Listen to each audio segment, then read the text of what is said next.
Hello, friends. I'm here to help you relax tonight. Tell me where you're listening from and what time it is there. I'd love to know. Now, get comfortable, let go of the day's worries, and let this story guide you to a calm, peaceful sleep. You deserve to feel at ease, leaving all the stress behind. Subscribe now and join me for more stories to help you find peace. It was 3:13 a.m., and the suffocating silence in Lisa's bedroom felt alive, pressing against her like a weight she couldn't escape. The old house creaked faintly, a sound that she had learned to ignore over the years, but tonight, it seemed louder, almost purposeful. Lisa sat on the edge of her bed, staring at an old photograph she had found earlier that evening, tucked inside a dusty box in the attic. It shouldn't have meant anything, but it did. The photograph was worn and yellowed, the edges curled with age.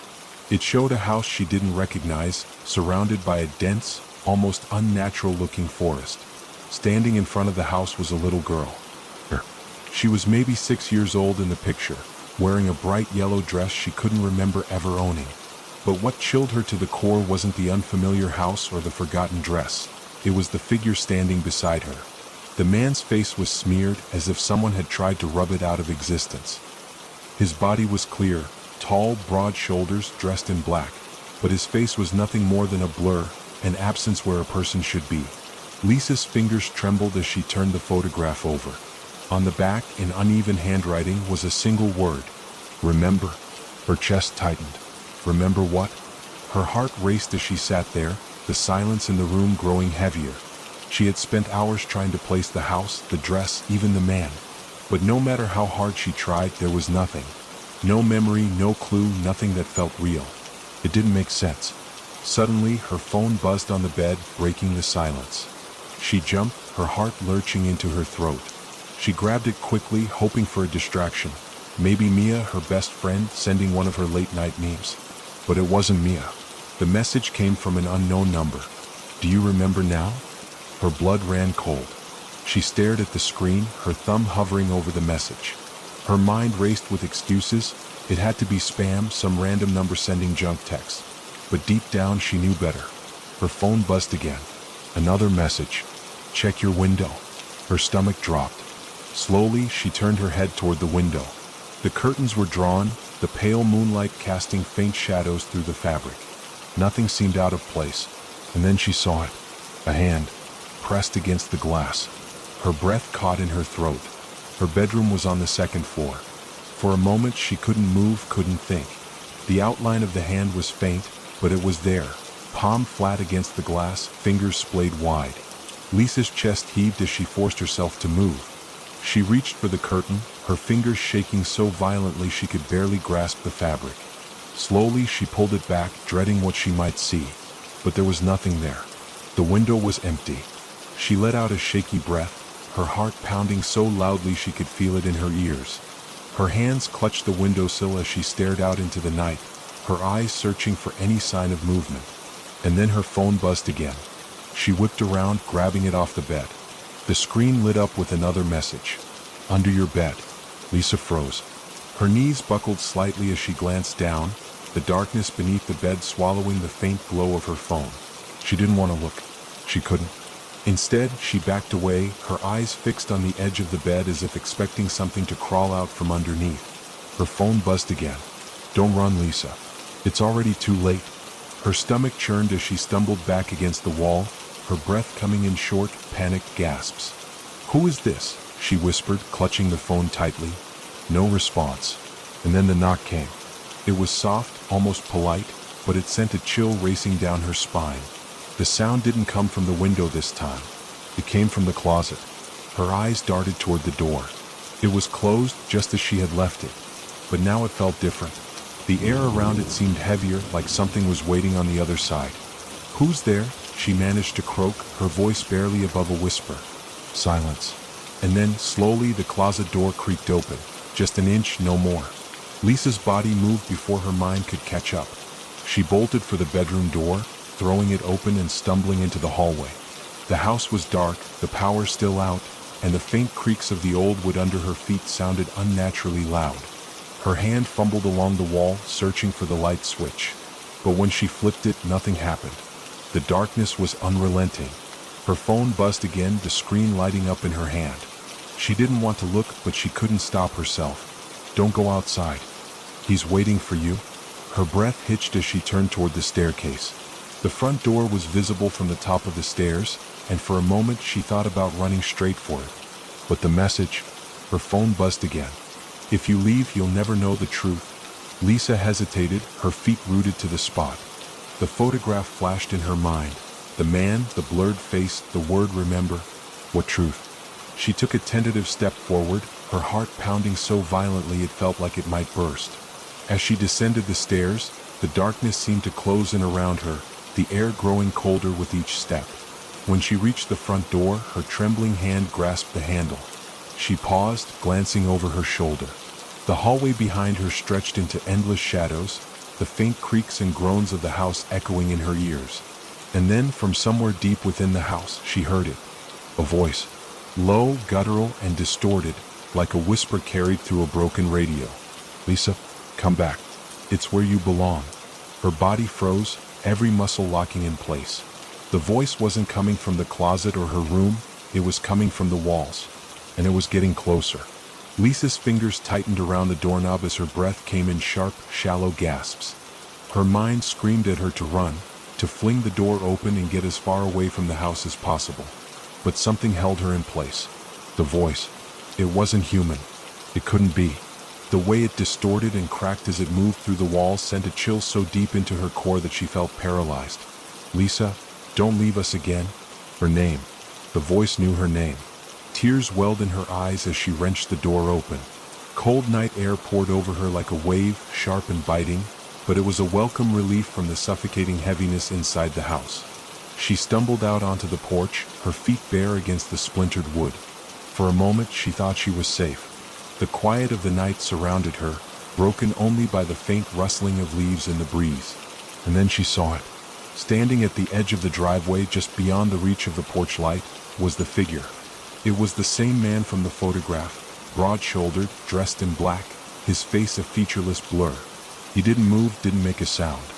He just stood there as still as a statue, his presence radiating something that felt wrong. Lisa's legs felt like they were sinking into the ground.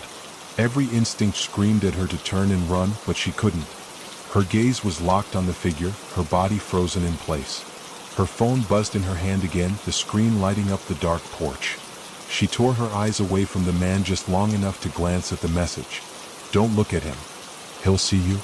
Her head shot back up, but the man was gone. The driveway was empty. Lisa's heart hammered in her chest as she spun around, her eyes scanning the yard, the street, the shadows. He couldn't have just disappeared, could he? A faint creak behind her made her spin again, and she realized with dawning horror that the front door was wide open. She knew she had left it that way, but now it felt like a gaping mouth waiting to swallow her whole. "Lisa," the voice called again, softer now, more insistent. She took a shaky step backward, nearly tripping over the uneven wood of the porch. Her phone buzzed again. This time the message made her stomach drop. "You left the door open. That's how they'll get out." Before she could even process the words, the air around her changed. The once gentle breeze turned sharp, carrying with it a faint whisper, one that didn't come from the house. "Help us." Her blood turned to ice as she looked toward the trees lining the yard. Shapes moved within the shadows, faint and flickering, like they were caught between this world and another. She squinted, trying to make them out, but the harder she looked, the more her head throbbed, like her mind was rejecting whatever it was she was trying to see. And then one of the shapes stepped forward. It was a child. A little boy, no older than 8, his pale face illuminated by the faint glow of the porch light.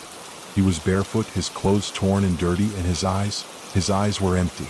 "Hello, Lisa," he said, his voice soft but echoing unnaturally in the still night. "You have to go back inside." Her throat tightened.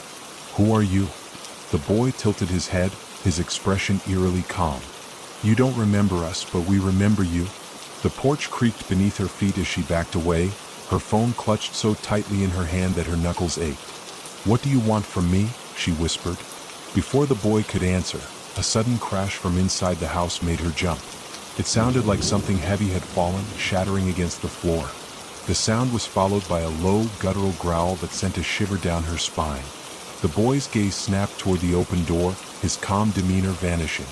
For the first time, Lisa saw fear flicker across his pale face. "They're awake," he said, his voice trembling. "You need to go back inside. Now." Lisa shook her head, her body trembling. "I'm not going back in there." The boy took a step closer, his hollow eyes locking onto hers. "If you don't, they'll come out here. And they'll find you." Her knees felt weak, her mind spinning with panic and confusion. "Who will find me?" The boy's lips parted, but before he could speak, the growling from inside the house grew louder, deeper, almost deafening. And then, from the darkness beyond the doorway, she saw them. Dozens of them, glowing faintly, staring out at her with a hunger that made her stomach churn. The boy grabbed her arm, his grip ice cold. "You have to go back inside. You're the only one who can stop them." Lisa yanked her arm free, stumbling back toward the edge of the porch. "Stop them? Stop what? I don't even know what's happening." The boy didn't answer. His hollow eyes turned toward the house, his small body trembling as the creatures began to emerge from the doorway. They were shadow-like, their forms shifting and twisting as if they were made of smoke. But their eyes were solid, unrelenting, and filled with malice. Lisa's chest tightened as the first of the creatures stepped onto the porch, its body stretching unnaturally, limbs bending in ways that shouldn't have been possible. It let out a low, guttural sound that made her ears ring, and for a moment she couldn't breathe. The boy turned back to her, his voice desperate. "They're going to take you back. They'll make you remember everything."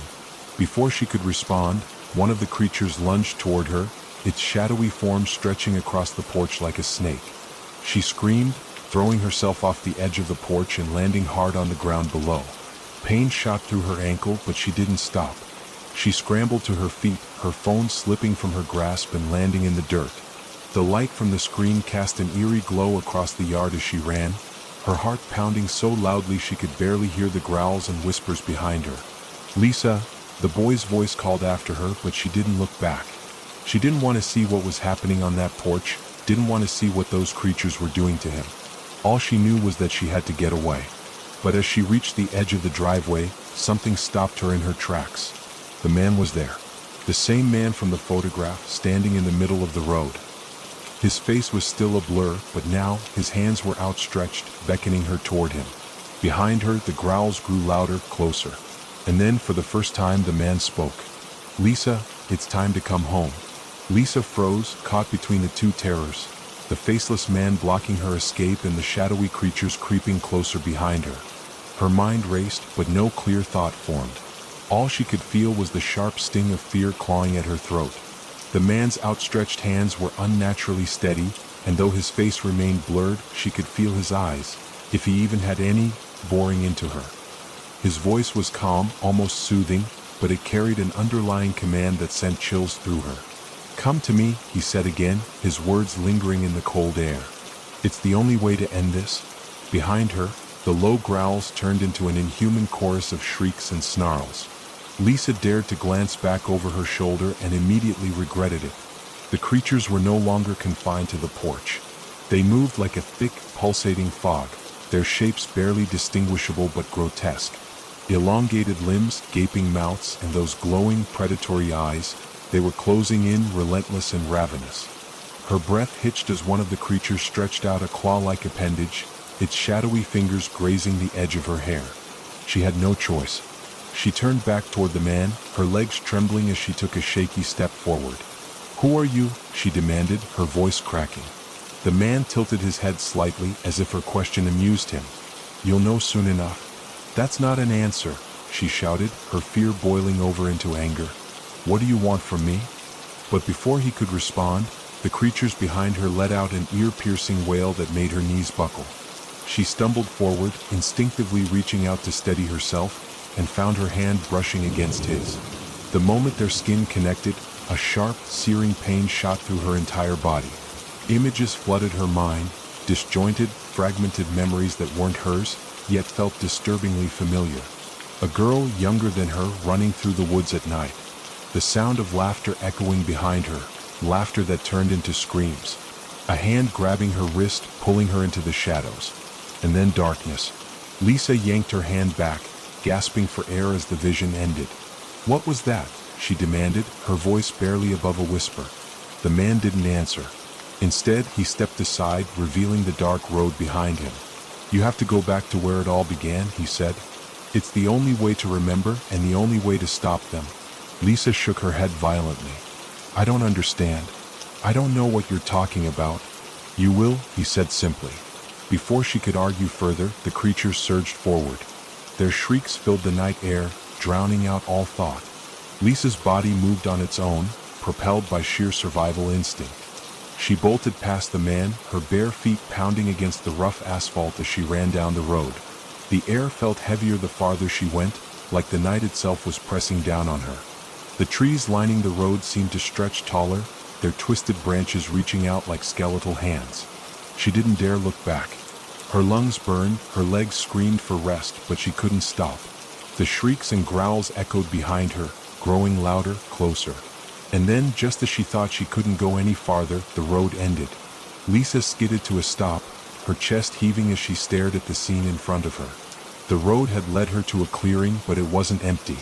A house stood at the center of the clearing, its silhouette eerily familiar. It was old and weathered, with broken windows and a sagging roof. The porch light flickered weakly, casting long shadows across the overgrown yard. It was the same house from her childhood. The same house she had sworn she would never return to. Her heart pounded as memories she had buried long ago began to surface. She could see herself as a child, standing on that very porch, clutching a stuffed rabbit as tears streamed down her face. She could hear the shouts from inside, the arguments, the accusations. And then the silence. Lisa's legs felt like lead as she took a hesitant step forward. The house seemed to loom larger with every step, its broken windows staring at her like hollow eyes. Her phone buzzed in her pocket, snapping her out of her trance. She pulled it out, her hands trembling, and stared at the screen. "Don't go inside alone." Her blood ran cold. She looked around, her eyes scanning the dark woods that surrounded the clearing, but there was no one else. "No," she whispered to herself. "No, this isn't real. This can't be real." The message buzzed again, the same words repeated. "Don't go inside alone." A soft creak drew her attention back to the house. The front door had opened, its hinges groaning in protest. Warm, golden light spilled out onto the porch, so inviting, so deceptive. She should have run. Every instinct in her body told her to turn around and get as far away from that house as possible. But something, whether it was curiosity, fear, or some invisible force, pulled her forward. As she stepped onto the porch, the floorboards groaned under her weight.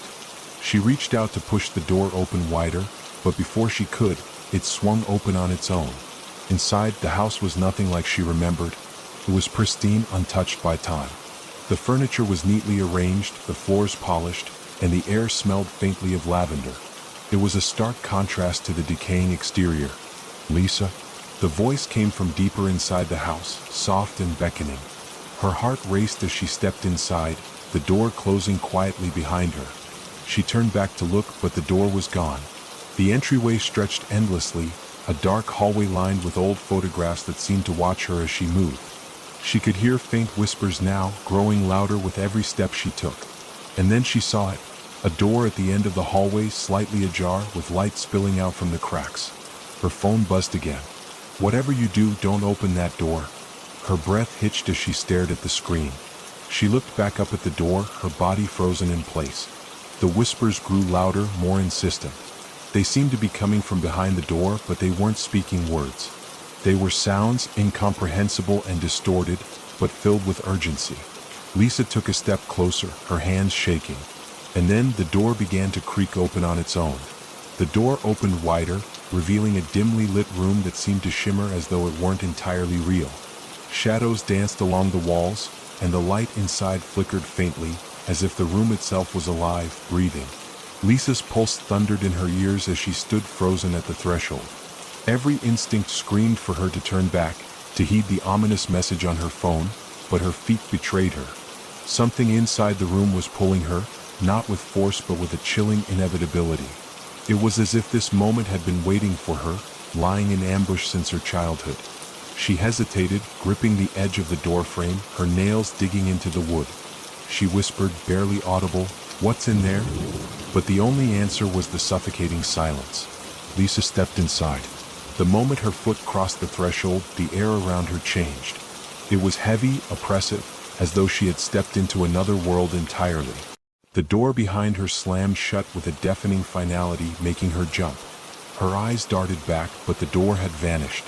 In its place was a solid wall, smooth, unbroken, and impossibly cold. "Hello," she called out, her voice trembling. It barely carried in the eerie stillness of the room. The shadows on the walls began to shift, moving in ways that defied logic, like ink spreading in water. They elongated and twisted, forming shapes that flickered between human and monstrous. Lisa blinked rapidly, trying to convince herself it was a trick of her mind, but the shapes only grew clearer. And then she saw it, a figure standing in the far corner of the room. It wasn't moving, but its presence filled the space with an overwhelming dread. The figure was tall, impossibly tall, and cloaked in darkness. It had no face, no discernible features, but Lisa could feel its eyes on her, watching her every move. "Who are you?" she demanded, her voice breaking. The figure didn't respond. Instead, it tilted its head, a slow, deliberate motion that sent chills down her spine. Lisa's fingers tightened around her phone. She looked down, hoping for another message, a clue, anything. But the screen was blank, the device unresponsive. "What do you want?" she whispered, her voice barely audible. The figure raised an arm, impossibly long and thin, and pointed to the center of the room. Lisa's gaze followed its gesture, and her breath caught in her throat. There, in the middle of the room, was a mirror. It stood on an ornate frame, old and cracked, with dark veins running through the glass. But it wasn't the mirror itself that terrified her. It was what she saw within it. The reflection showed the room she was standing in, but it wasn't empty. The figures she had glimpsed in the shadows were there, clear and vivid, and they were watching her. They lined the walls, their hollow eyes glowing faintly. And at the center of the room, in the reflection, stood Lisa. Except it wasn't her. The Lisa in the mirror was smiling, a cruel, sinister smile that didn't belong to her. Her eyes were dark, almost black, and her expression was one of malice and triumph. "No," Lisa whispered, stumbling back. "That's not me. That's not me." The reflection tilted its head, mirroring the figure in the corner. Then it spoke. "You don't remember, do you?" Lisa froze, her mind racing. The voice was hers, but it carried an edge of something darker, something she couldn't recognize. What are you talking about?" she stammered. The reflection's smile widened, and it took a step forward. Lisa's heart pounded as she watched her reflection move closer to the glass, its movements slow and deliberate. "You left me here," the reflection said, its tone dripping with accusation. "You ran and you left me behind." Lisa shook her head violently, tears streaming down her face. "No, I don't know what you're talking about." "You will," the reflection said, its smile fading into a cold, emotionless stare. The lights in the room flickered, and the shadows on the walls began to writhe. The figure in the corner stepped forward, its movements unnaturally smooth. And then the whispers began. They filled the room, overlapping and echoing, growing louder and louder until Lisa could barely think. She clutched her head, trying to block them out, but they only grew more insistent. "Remember," they hissed. "Remember what you did." Lisa fell to her knees, her mind flooded with fragments of memories. She saw herself as a child, standing in this very room, holding hands with someone she couldn't quite see. She heard laughter, then screams, and then silence. And then she remembered the door. The locked door at the back of the house. The door she had promised never to open. Her eyes shot open, and she looked up at the mirror. The reflection was gone, replaced by the dark, pulsing shadows. The figure in the corner was gone too. But the whispers remained, guiding her, compelling her. Lisa turned her head slowly, and there it was, the door. It was real, solid, and as terrifying as it had been in her memories. Her hands trembled as she pushed herself to her feet. She took a hesitant step toward the door, her heart hammering in her chest. The whispers grew louder, almost deafening, as she reached out and wrapped her fingers around the cold, rusted doorknob. And then silence. Lisa stood there, frozen, her hand on the doorknob. She knew that whatever was behind this door would change everything. But she also knew she had no choice. With a deep, shuddering breath, she turned the knob and pushed the door open. The door creaked open, its sound slicing through the heavy silence like a jagged blade. Beyond it lay a darkness so thick and impenetrable it seemed to consume the faint light spilling in from the room behind her. Lisa hesitated, her hand still gripping the doorknob, unwilling to let go. Her breathing was shallow, each inhale catching in her throat as if her body was resisting the decision her mind had made. The whispers that had guided her here had ceased. The silence wasn't just absence. It was oppressive, pressing against her skin like a cold, unseen weight. For a brief, fleeting moment, she considered turning back. But when she glanced behind her, the room she had just left was gone. The walls had melted into the shadows, leaving her stranded in an endless void, with the open door in front of her as the only way forward. There was no choice. She stepped through. The darkness swallowed her whole. She couldn't see her hands in front of her face, couldn't tell if the floor beneath her feet was solid or if she was suspended in some endless abyss. The air was colder here, biting at her skin with an unnatural chill. She felt disoriented, like gravity itself had shifted. And then, faintly at first, she heard it. A voice. It wasn't a whisper like before. It was clearer, sharper, and laced with an eerie familiarity. Lisa? Her stomach turned. The voice sounded like her mother's. "Mom?" she called out, her voice cracking in the void. "Is that you?" The darkness shifted around her, and for the first time, she saw movement. Shapes flickered at the edges of her vision, just out of reach, too fast to focus on. They weren't solid. They moved like shadows but felt alive, sentient. The voice came again, closer this time. "Lisa, why did you leave me?" Her throat tightened. I didn't leave you. I don't even understand what's happening." But the words felt hollow even as she said them. Somewhere deep inside her, a memory stirred, a truth she wasn't ready to face. The shapes in the darkness grew more distinct. They weren't just shadows, they were people. Their faces were pale, their eyes hollow pits of darkness, and they stared at her with an intensity that made her skin crawl. They didn't move closer, but their presence felt suffocating, as though they were silently judging her, accusing her. "Stop!" she shouted, spinning in circles, trying to escape their gaze. "Leave me alone." But the voices only grew louder, overlapping, merging into a cacophony of pain and anger. "You left us. You forgot. You promised you'd come back." "I didn't," she cried out, tears streaming down her face. "I don't even know what you're talking about." The ground beneath her shifted, and she stumbled, falling to her knees. Her hands touched something cold and wet, and when she looked down, she realized she was kneeling in water. The darkness around her began to fade, replaced by a dim, gray light that revealed her surroundings. She was in a basement. The walls were damp and crumbling, the air thick with the smell of mildew and decay. Water pooled around her feet, and in the dim light, she could see rusted pipes snaking along the ceiling. But what caught her attention was the figure standing at the far end of the room. It was a woman, her back turned to Lisa. Her hair was long and matted, and her dress was tattered and soaked. She stood motionless, her head slightly tilted as though listening to something only she could hear. Lisa's chest tightened. "Mom?" she whispered. The woman didn't respond. Lisa got to her feet, her legs trembling as she took a cautious step forward. The water rippled around her ankles, the sound unnaturally loud in the stillness. "Mom, is that you?" she said again, louder this time. The woman turned, but not in the way Lisa expected. Her movements were jerky, unnatural, as though she were a puppet on strings. When she finally faced Lisa, the breath left her lungs. It wasn't her mother. The woman's face was pale, almost translucent, and her eyes were wide and unblinking. Her mouth was twisted into a grotesque smile, too wide, too unnatural. She stared at Lisa with a chilling intensity, her head tilting further to the side until it was at an impossible angle. "You shouldn't have come back," the woman said, her voice distorted, layered with an unnatural echo. Lisa stumbled back, her heart pounding. "Who are you? What do you want from me?" The woman's smile widened, her teeth jagged and yellowed. "You know who I am. You've always known." Lisa shook her head, panic rising in her chest. No, I don't. I don't know any of this." The woman's expression darkened, and the light in the room began to flicker. The shadows on the walls came alive, writhing and stretching toward Lisa. "Liar," the woman hissed, her voice sharp and venomous. The shadows lunged at Lisa, their cold, claw-like fingers wrapping around her arms and legs, pulling her down. She screamed, thrashing against their grip, but it was no use. They were too strong. The woman stepped closer, her movements unnervingly smooth now. She knelt in front of Lisa, her face inches away from hers. Do you want to remember? She whispered, her breath cold against Lisa's skin. Lisa's body trembled. I don't know. I don't know what's happening. The woman's smile returned, but this time it was softer, almost pitying. You will. Soon. The shadows pulled her down, and the floor beneath her gave way.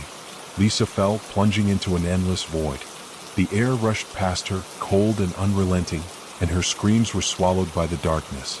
Lisa landed hard on a cold, unforgiving surface.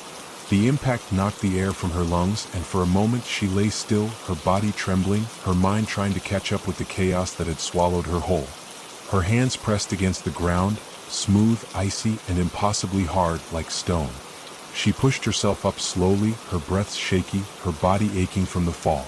When she looked up, she realized she wasn't in the basement anymore. The room she found herself in was vast and circular, with walls made of polished black stone that seemed to absorb all light. Strange, glowing symbols pulsed faintly along the walls, their light casting eerie shadows that danced and twisted unnaturally. The air was thick and heavy, carrying a faint metallic tang that clung to the back of her throat. In the center of the room stood a single object, a chair. It was old, made of dark wood, with intricate carvings etched into its surface. The carvings resembled faces, twisted, tormented, screaming faces. The longer Lisa stared at them, the more they seemed to move, their expressions shifting as though alive. And then she noticed the chains. They hung from the ceiling, thick and rusted, their ends bolted to the arms and legs of the chair. Something about the sight of it made Lisa's stomach churn. It wasn't just a chair, it was a place of restraint, of punishment. Why am I here? Lisa whispered to herself, her voice barely audible in the oppressive stillness. But as the words left her lips, the symbols on the walls flared to life, their glow intensifying until the room was bathed in an unsettling, pulsating light. Lisa shielded her eyes, squinting against the brightness. And then she heard it. Footsteps. They echoed through the room, slow and deliberate, growing louder with each step. Lisa's heart raced as she spun around, searching for the source. But there was no one there. The footsteps continued, circling her, though she couldn't see who or what was making them. Her pulse pounded in her ears, her body frozen in place as an icy dread washed over her. Who's there? She called out, her voice trembling. The footsteps stopped. For a moment there was only silence. And then a voice spoke, low, gravelly, and resonating with an otherworldly power. Do you remember now? Lisa turned, her eyes darting around the room. Who are you? What do you want from me? The voice chuckled, a sound that sent shivers down her spine. You've forgotten, haven't you? But you can't run from the truth forever. I don't know what you're talking about, Lisa shouted, her voice cracking. The room seemed to shift around her, the walls closing in, the air growing colder. The chains on the chair began to rattle, as if some invisible force was tugging at them. You open the door, the voice said, its tone dark and accusatory. And now you must face what you've kept hidden. Lisa shook her head, her hands clenching into fists. I didn't do anything. I don't even know how I got here. The voice grew louder, more menacing. Liar. The chains snapped taut, the sound reverberating through the room. Lisa stumbled back as the chair began to move, dragged toward the center of the room by an unseen force. The glowing symbols on the walls pulsed faster, their light flickering like a heartbeat. And then the shadows came.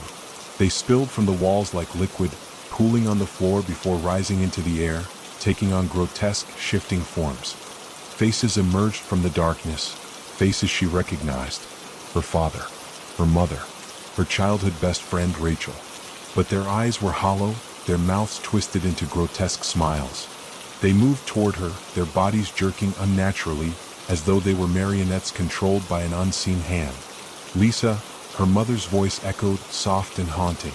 Why did you leave us? I didn't leave you, Lisa cried, backing away. You abandoned us, her father's voice boomed, his shadowy form looming closer. You left us to rot. No, that's not true, Lisa shouted, tears streaming down her face. The shadowy form of Rachel stepped forward, her voice cold and accusing. You locked the door and threw away the key. You thought you could forget. But we didn't forget, Lisa. We didn't forget what you did. Lisa's back hit the wall, her body trembling. I don't understand. I don't understand any of this. The shadows closed in, their voices overlapping, their accusations piercing her like daggers. Her mind raced, fragments of memories surfacing, fragments she had buried long ago. The basement, the door, the sound of screaming, and then the silence that followed. "No," she whispered, shaking her head. "It wasn't my fault. I was just a kid. I didn't know what was happening." The voice from before returned, louder and more powerful. "But you did know, Lisa. You knew and you chose to lock it away. You chose to forget. But the past doesn't stay buried forever." The shadows surged forward, wrapping around her like icy tendrils, pulling her toward the chair. She struggled, kicking and screaming, but it was no use. They were too strong. She was forced into the chair, the chains snapping into place around her wrists and ankles, binding her tightly. The carvings on the chair seemed to writhe beneath her, the screaming faces shifting and twisting as though feeding on her fear. The room grew darker, the glowing symbols fading until only a faint, flickering light remained. And then a figure emerged from the shadows. It was the woman from before, the one in the basement. But now, her face was clearer, and Lisa realized with a jolt of horror that it wasn't just any woman. It was her. An older, twisted version of herself, her eyes dark and hollow, her smile cruel and mocking. "You can't run from me," the figure said, her voice dripping with malice. "You can't run from what you've done." Lisa's breath caught in her throat. What did I do?" The figure leaned in close, her face mere inches from Lisa's. "You'll see," she whispered. The glowing symbols flared to life once more, their light blinding. The chains tightened, and Lisa screamed as the world around her dissolved into chaos. When Lisa opened her eyes, she was standing in the middle of a quiet suburban street. The transition was so jarring it felt like she'd been yanked from one world and dumped into another. The oppressive darkness, the voices, the chair, they were gone. In their place was the eerie calm of an empty neighborhood. The street stretched endlessly in both directions, lined with identical houses that seemed plucked from a 1950s postcard. The lawns were perfectly trimmed, the white picket fences pristine. But there was something off. The sky above wasn't blue. It wasn't gray either. It was a pale, washed-out color that seemed unnatural, like an old photograph left in the sun for too long. The air was unnervingly still, without even the faintest hint of a breeze. Lisa's heart pounded as she looked around. There was no one in sight. No cars, no birds, no sound of distant chatter or barking dogs. Just silence. Her instincts screamed at her to run, but where? This place felt endless, like a labyrinth disguised as a neighborhood. Every house looked the same, and no matter which way she turned, there was no end to the street. And then she noticed it, the house. It stood out not because it was different, but because it felt familiar. Unlike the other houses, it wasn't pristine. The paint was peeling, the shutters hung crookedly, and the lawn was overgrown with weeds. Her stomach twisted into knots as she realized she knew this house. It was her childhood home. "No," she whispered, taking a step back. "No, this isn't real. This can't be real." But the house loomed in front of her, its presence almost magnetic, pulling her toward it despite every fiber of her being screaming to stay away. She turned around, hoping to walk in the opposite direction. But when she did, she found herself facing the house again. It was as if the entire street had bent and warped, forcing her to confront it. Lisa's hands trembled as she walked forward, each step heavier than the last. The closer she got, the more distorted the house became. The windows seemed to shift, the door warping and stretching as though it were alive. When she finally reached the front porch, she hesitated. The wooden steps creaked under her weight as she climbed them, her breath catching in her throat. The door loomed before her, its paint chipped and flaking, the doorknob rusted. Lisa reached out, her hand shaking as her fingers brushed against the cold metal of the knob. She didn't want to open it. She didn't want to see what was inside. But before she could decide, the door swung open on its own. Inside, the house was exactly as she remembered it, or at least how she wanted to remember it. The floral patterned wallpaper, the worn but comfortable furniture, the faint smell of her mother's perfume lingering in the air, it was all there. But it wasn't comforting. It was wrong. The house felt too still, too perfect, like a museum display frozen in time. And then she noticed the shadows. They flickered along the walls, darting in and out of sight as if they were alive. They didn't follow the light. There was no clear source of it anyway. The shadows moved of their own accord, watching her, waiting. Lisa's feet carried her forward, though she didn't know why. It was as if the house itself had taken control, guiding her deeper into its depths. "Lisa?" The voice was faint, almost like a whisper carried on the wind. She froze, her heart leaping into her throat. "Who's there?" she called out, her voice trembling. There was no response, only the faint creak of the floorboards beneath her feet. She moved toward the living room, her eyes scanning every corner, every shadow. The memories came flooding back. Sitting on the couch with her mother, playing board games on the floor, watching the glow of the TV late into the night. But those memories were quickly replaced by others, darker ones. The arguments, the screaming, the night her father left and never came back. Lisa shook her head, trying to push the thoughts away. This wasn't real. It couldn't be real. But then she heard the sound. It was faint at first, like a soft tapping. It came from the far end of the room, near the old grandfather clock her mother used to wind every evening. The clock was still there, but it wasn't ticking. It was dead, its hands frozen at midnight. The tapping grew louder, more insistent, and Lisa realized it wasn't coming from the clock. It was coming from behind it. "Lisa," the voice came again, louder this time. Her body tensed as she approached the clock. The shadows on the walls seemed to close in around her, their movements growing more frantic. She reached out, her fingers trembling as she gripped the edge of the clock and pulled. It was heavier than she expected, but with a grunt, she managed to move it just enough to reveal what was behind it. A door. It was small, barely big enough for her to crawl through, and made of old, splintered wood. It shouldn't have been there. This house never had a door like this. The tapping had stopped, replaced by a deafening silence. Lisa stared at the door, her heart racing. She didn't want to open it. She didn't want to see what was on the other side. But as if possessed, her hand reached out, her fingers curling around the small brass knob. The moment she turned it, the house seemed to shudder, the walls groaning as though in protest. The door creaked open, revealing a dark, narrow passage that sloped downward. A staircase. The smell hit her first, damp and earthy, with an undercurrent of something metallic. What? Her stomach turned, but something compelled her to move forward. She stepped through the doorway, the air growing colder with each step as she descended into the darkness. At the bottom of the stairs, she found herself in a small, dimly lit room. The walls were made of rough stone, and the air was thick with moisture. And in the center of the room was a mirror. It was tall and ornate, its frame carved with the same twisted faces she had seen on the chair in the black stone room. But what caught her attention wasn't the mirror itself. It was her reflection. It wasn't her. The figure in the mirror was pale and gaunt, her eyes dark and hollow, her lips twisted into a cruel smile. Lisa stumbled back, her breath catching in her throat.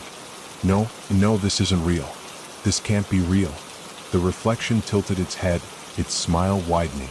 "You can't escape me, Lisa," it said, its voice her own but distorted, warped. Lisa shook her head, tears streaming down her face. "You're not me. You're not real." The reflection stepped forward, as though it could cross the barrier of the glass. The light in the room flickered, the walls trembling. "I'm the part of you you've tried to forget," the reflection said. "The part you buried. But you can't keep me locked away forever." The mirror shattered. The room plunged into darkness, and Lisa screamed as the shadows surged toward her, swallowing her whole. Lisa woke up gasping for air, her hands clawing at her throat as if trying to free herself from an invisible grip.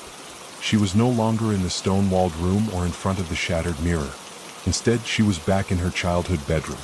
The pale blue walls, the faded posters of boy bands she once adored, and the small bookshelf crammed with forgotten stories, everything was exactly as it had been when she was 13. But something about it felt wrong, like the room was frozen in time, detached from reality. Lisa sat up on the bed, her breath uneven. Her heart pounded as she scanned the room. Nothing moved, but the air was thick with the sensation of being watched. She swung her legs over the side of the bed and placed her feet on the wooden floor. It was cold, unnaturally cold, as though the room itself was alive and reacting to her presence. She stood slowly, her body trembling.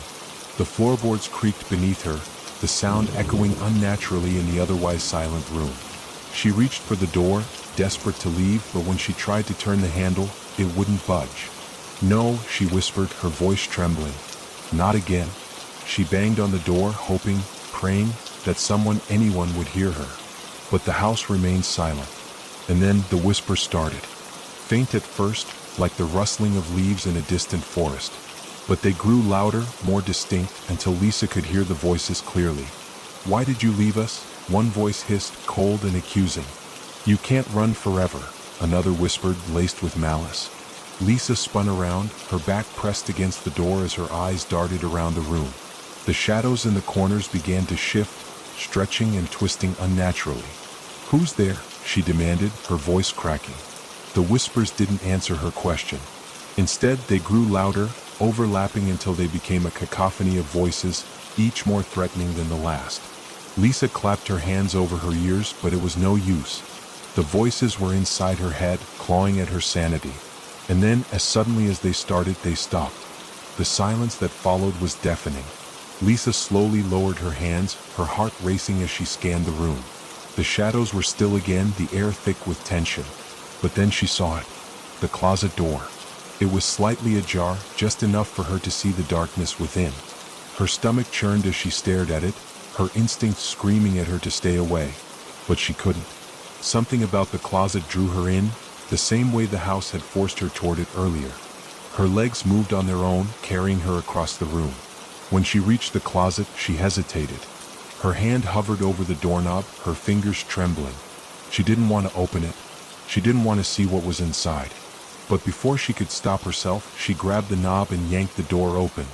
The darkness inside the closet was so thick it seemed to spill out into the room, swallowing the faint light.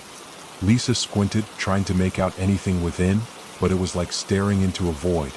And then something moved. A figure stepped out of the darkness, its movements slow and deliberate.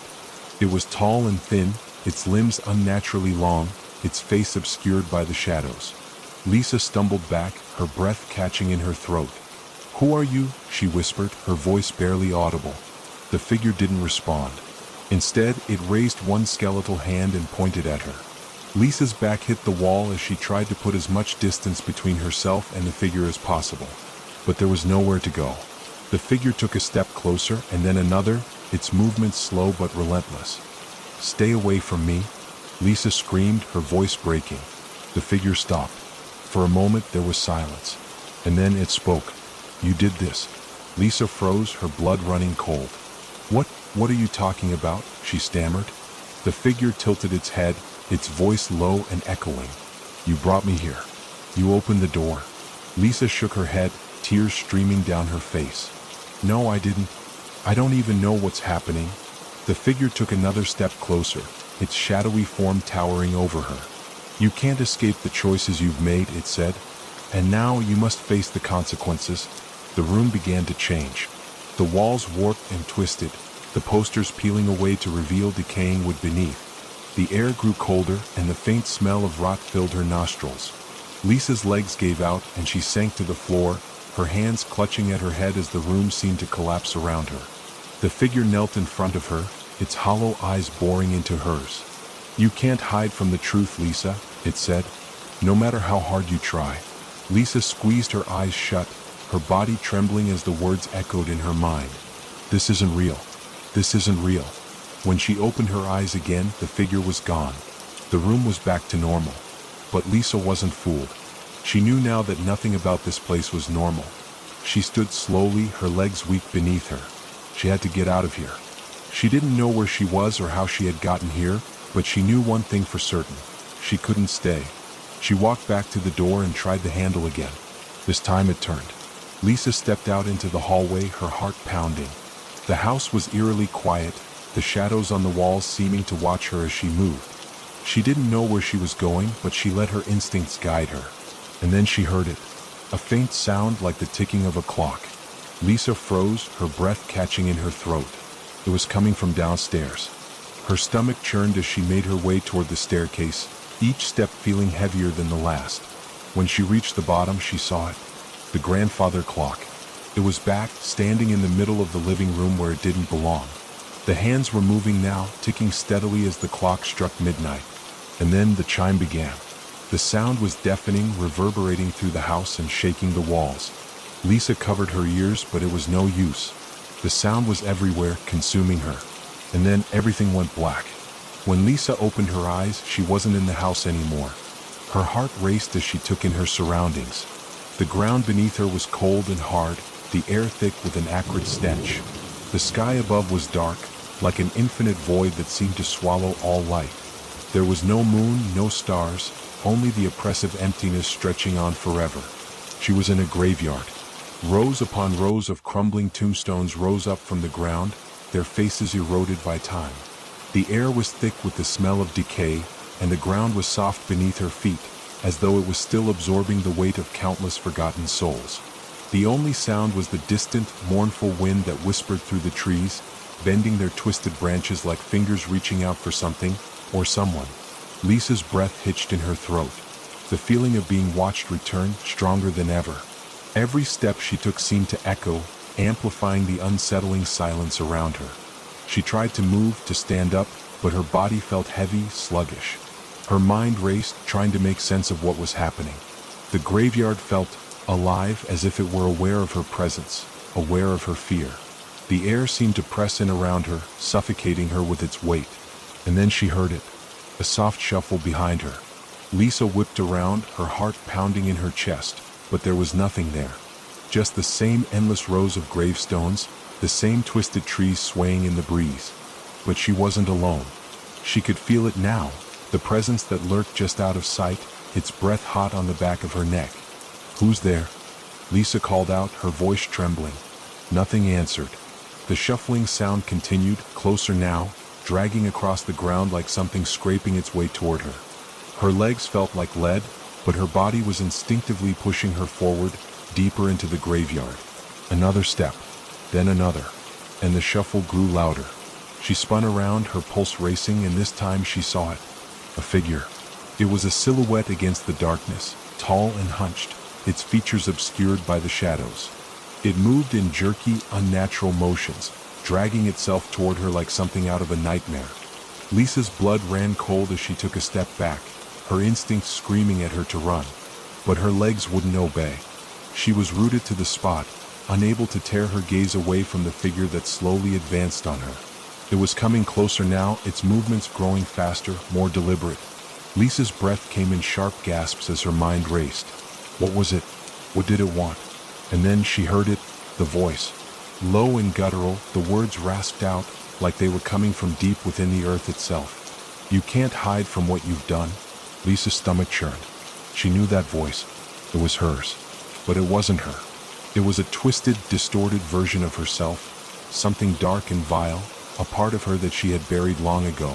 The figure stopped just in front of her, its face still hidden in the darkness. But Lisa could feel it staring at her, its eyes piercing her soul. "You can't escape me," it said, its voice echoing in the stillness. "I've always been with you." Lisa's heart pounded in her chest as the figure reached out, its long fingers brushing against her cheek. The touch was ice cold, sending a jolt of terror through her entire body. She recoiled, but the figure followed her every move. "Why are you doing this?" Lisa whispered, her voice breaking. "What do you want from me?" The figure tilted its head as if considering the question. "I want you to remember," it rasped. "I want you to face the truth of what you've done." Lisa's mind raced, but she couldn't remember anything that would explain this twisted nightmare. The figure's voice grew louder, more insistent. "Remember the night you left, the night you ran." A sharp pang of recognition hit her, but she couldn't place it. The memories were fragmented, distant, like something she had buried so deep it was impossible to retrieve. But the figure wasn't done. It reached into the folds of the darkness around them and pulled out something. A piece of paper, yellowed with age and stained with something dark and wet. It thrust the paper into Lisa's hands. "Read it," it demanded. Lisa looked down at the paper, her eyes scanning the faint writing on it. The words were blurry, like they were fading with each passing moment. But then they became clear. "I'm sorry, Lisa. I didn't mean to hurt you." Lisa's breath caught in her throat. She knew those words. It was a letter from her mother. The letter she had found all those years ago. The letter that had torn her apart. She hadn't wanted to remember it, hadn't wanted to acknowledge the guilt and shame that had followed her ever since. But now, standing in the graveyard with the twisted version of herself staring back at her, the truth hit her like a ton of bricks. She had left. She had run away from her family, from the mess she had made, from the pain she had caused. And she had never looked back. Tears filled her eyes as the weight of her actions settled over her like a heavy shroud. "I'm sorry," she whispered, her voice barely audible. The figure smirked. "You can't run anymore, Lisa," it said. "You've already made your choice. Now you must face it." The ground beneath her feet shifted. The gravestones began to tilt and lean, the earth cracking open as if it were about to swallow her whole. Lisa screamed, stumbling backward as the figure advanced, its twisted form closing in on her. And then everything went dark. Lisa's eyes shot open, her body jerking upright as though pulled from a deep, suffocating void. She gasped, sucking in air, her lungs aching from the emptiness that seemed to fill her every cell. Her surroundings were unfamiliar, no graveyard, no darkness. She was in a room. A small, dimly lit space with a single light flickering weakly overhead. The walls were bare and the floor beneath her was cold concrete. The air smelled of mildew and something metallic like rust. Her hands trembled as she wiped the sweat from her brow, trying to steady herself. She could feel the tightness in her chest, the gnawing sensation of panic rising again. Where was she? The events from the graveyard rushed back to her, each moment more vivid than the last. The figure, the letter, the truth she couldn't escape. She tried to stand but found herself stumbling, her legs unsteady beneath her. The space was tight. There was barely enough room to take more than a few steps before she was up against one of the cold, unforgiving walls. Her pulse quickened. She wasn't alone.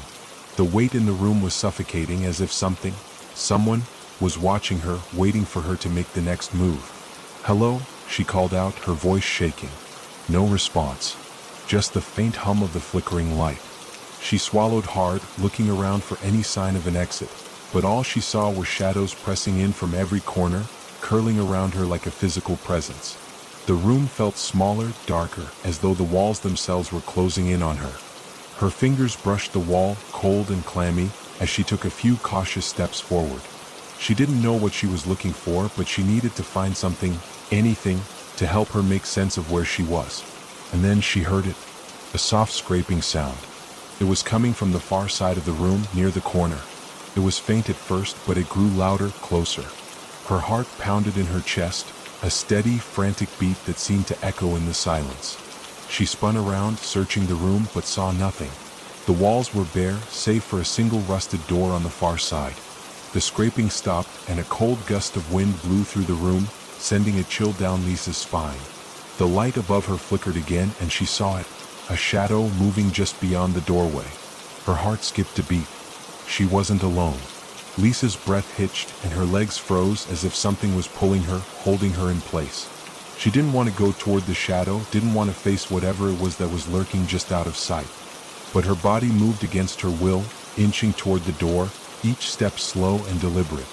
The shadow grew larger, stretching across the floor like a dark stain, and then, a voice, soft at first like a whisper in the wind.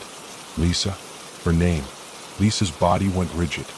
Her knees buckled beneath her, and she dropped to the cold concrete, her breath coming in ragged gasps. She couldn't breathe, couldn't move. She was paralyzed, rooted to the spot by the sound of her name being called again. The door opened slowly, the creak of the hinges cutting through the silence like nails on a chalkboard. And there, standing in the doorway, was a figure. But this time, it wasn't the twisted, contorted version from before. This figure was different. It was her. Lisa stared at the woman in the doorway, her breath catching in her throat. The woman was a reflection of herself, same features, same eyes, but there was something wrong, something unnatural about the way she stood. Her expression was empty, hollow, as if the life had been drained from her entirely. Lisa tried to speak, but the words caught in her throat. The woman, her doppelganger, took a step forward, and the floor beneath Lisa's feet trembled. The air grew thick, almost suffocating, as if the room itself were holding its breath. "You can't hide from me," the figure said, her voice cold and distant, like it was coming from far away. "You are me. You've always been me." Lisa's heart raced. "No, I don't understand. Who are you? What do you want from me?" The woman stepped closer, her movements slow and deliberate. "I want you to see the truth," she said softly, her voice now a low murmur that reverberated in the room. "I want you to remember the things you've tried to forget." The figure reached out, her hand icy cold as she touched Lisa's cheek, and for a moment, Lisa saw everything. The memories flooded back, Too many, too fast, each one more terrifying than the last. The guilt, the pain, the things she had done, the choices she had made, the people she had hurt and abandoned, the family she had left behind. The figure's fingers traced down Lisa's face, leaving a trail of ice that burned her skin. "You can't escape it," the woman whispered. "You're bound to it. To me." Lisa backed away, panic rising within her chest, but there was nowhere to go. The walls were closing in again, pressing on her, suffocating her. "You don't understand," Lisa gasped, trying to catch her breath. "I didn't mean for any of this to happen. I just wanted to escape." The woman shook her head slowly, her eyes dark and filled with something Lisa couldn't quite understand. "Escape? You can't escape yourself, Lisa. We are the same. We've always been the same." Lisa screamed, stumbling back, but the figure followed her, each step slow but unrelenting.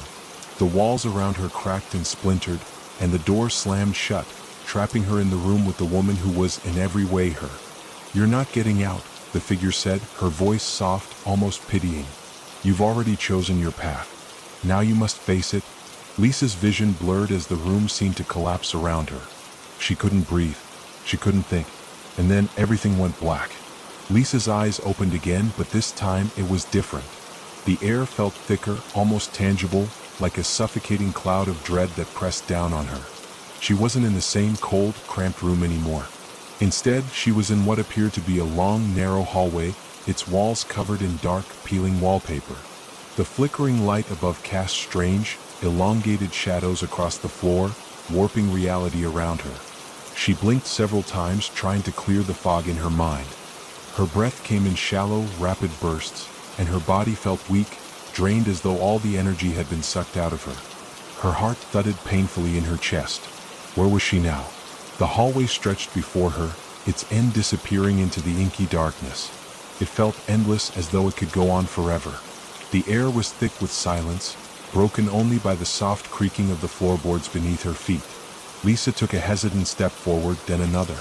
Each footfall seemed to reverberate louder than the last, as if the walls themselves were listening to her every move.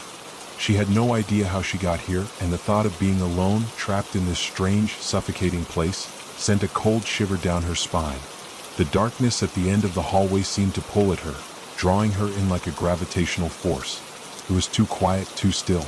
Something wasn't right. Suddenly she froze. She heard it again, the soft shuffle. Her heart skipped a beat. It was faint, distant, but it was there. That sound, the sound of something, or someone, moving. Lisa's breath hitched in her throat. She wasn't alone. The shuffle grew louder, the sound dragging across the floor like nails scraping against wood. The walls seemed to bend, the darkness creeping closer, swallowing the light around her. Her body trembled with a cold fear she couldn't control. "Hello," she called out, her voice sounding too small, too weak in the vast emptiness of the hallway. No response. She took another step forward, but the shuffle continued, closer now, much closer. It was coming from behind her, from the shadows that seemed to stretch and twist like living things. Her instincts screamed at her to run, to get out of here, but her feet were frozen to the floor. She couldn't move. And then she saw it. A figure emerged from the darkness, moving slowly, almost deliberately, as if savoring her fear. Its form was distorted, flickering in and out of existence, as if it were caught between dimensions, between life and death. Lisa's blood ran cold as the figure drew nearer, its shape becoming clearer. It was her again. The woman. The twisted, hollow version of herself. The figure's eyes were empty voids, two black pits that seemed to stare into her very soul. It was her, yet it wasn't. This creature that looked like her, but was something darker, something evil. "You can't escape, Lisa," the creature rasped, its voice a harsh, broken whisper that scraped against Lisa's nerves. "You can't hide from me." Lisa stumbled backward, her hands shaking as she tried to push herself away from the figure. She wanted to scream, but the words wouldn't come. She was paralyzed, rooted to the spot by the eyes that seemed to pierce her very essence. The woman, the creature, took another step forward, and Lisa instinctively recoiled. But it followed her, closing the distance with every step. The closer it got, the more Lisa could feel her heart pounding in her chest, a frantic drumbeat that echoed in the stillness. "You can't outrun what you are," the creature continued, its voice growing louder, more insistent. "You've always known the truth, but you've run from it. You've tried to bury it." Lisa gasped, her breath coming in jagged, desperate gasps. The words were like knives, cutting into her, exposing the raw, festering wound she had tried to ignore for so long. I didn't. Lisa choked on her words, but the creature didn't let her finish. You didn't want to face the consequences, it sneered. You didn't want to confront the person you really are. The figure was now right in front of her, its cold, lifeless hand reaching out. Lisa recoiled, but there was nowhere to go. The hallway had closed in around her, leaving her no escape. The hand hovered near her face, and the moment it touched her skin, a surge of icy cold shot through her entire body. The touch burned, freezing her from the inside out, and Lisa could feel her own will slipping away, her thoughts growing hazy. Her vision blurred. The creature smiled, its lips stretching into a grotesque grin. You can't hide anymore, it whispered, the words wrapping around her mind like a vice. You'll never escape me.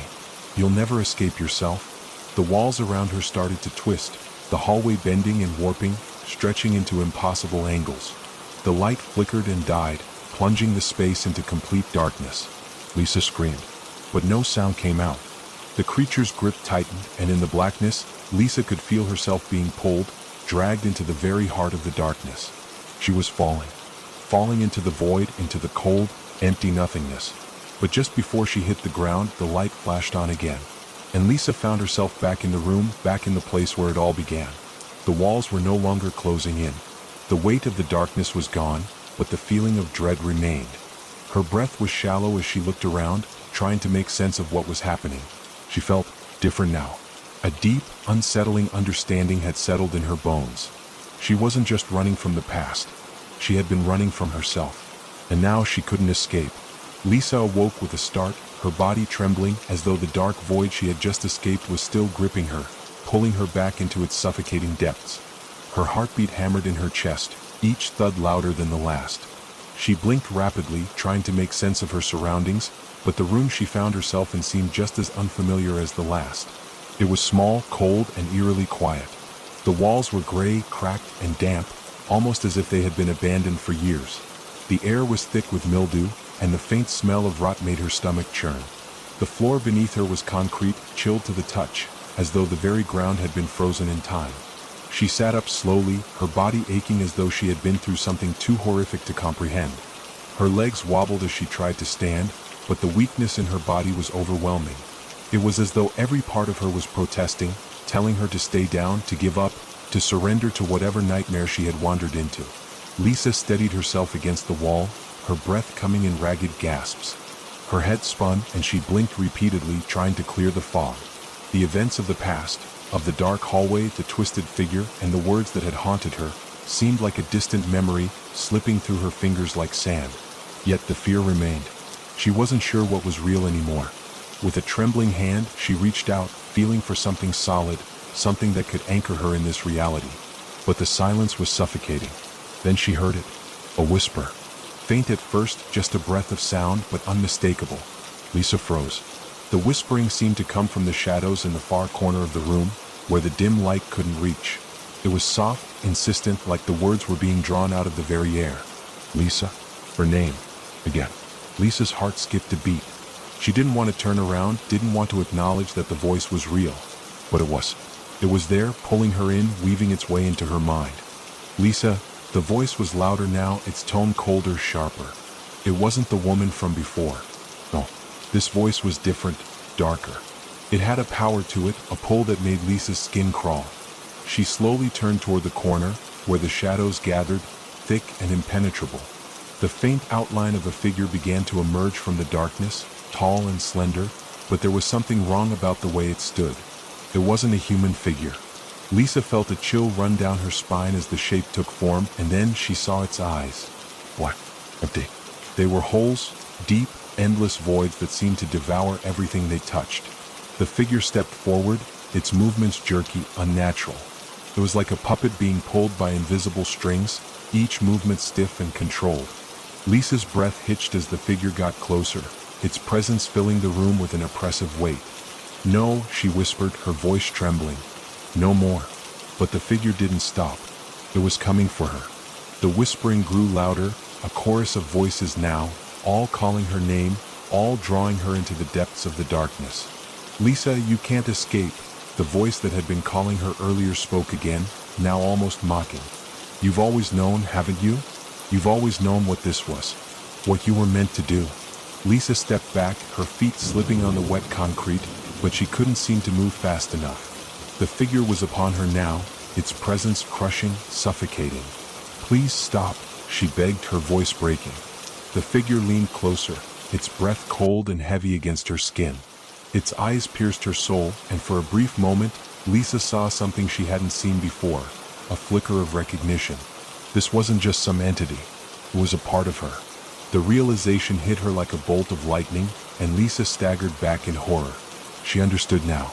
She wasn't being haunted by a stranger, a specter. No, this was her. This was the part of her that she had buried, the part she had run from for so long. The creature in front of her was the reflection of her own guilt, her own fears. You can't hide anymore, Lisa, it whispered again. You've been running from me, from yourself for so long. But it's too late. Lisa's legs buckled beneath her, and she collapsed to the cold floor, her body shaking uncontrollably. The walls seemed to close in, the air growing thick and suffocating. I can't, she whispered, her voice barely audible. I can't face it. I can't face what I've done. The figure watched her, its eyes cold, unblinking. It didn't need to speak. The silence between them was enough. Lisa's chest tightened as the weight of her past, her mistakes, pressed down on her. She had tried to escape, tried to run away from the things she couldn't face, but the truth was inescapable. The shadows closed in around her, wrapping themselves around her like chains, and for the first time in what felt like forever, she understood. She couldn't escape. Not from this place. Not from herself. And there, in the suffocating darkness, the realization sank in. There would be no more running. Lisa had to face what she had done. She had to face her own demons. And the journey toward redemption, if it even existed, had to begin now. The darkness around Lisa seemed to swallow her whole, but within that consuming void, something shifted. It wasn't the suffocating weight of the shadows, but rather the quiet stillness that felt almost alive. The air was thick with the heavy remnants of something long gone, something she had never wanted to confront, yet here it was, forcing itself into her consciousness. Lisa's mind was a battlefield, thoughts clashing and colliding in a desperate attempt to understand. She had always run from the truth, avoided the heavy burden that had followed her, hoping that it would eventually fade away.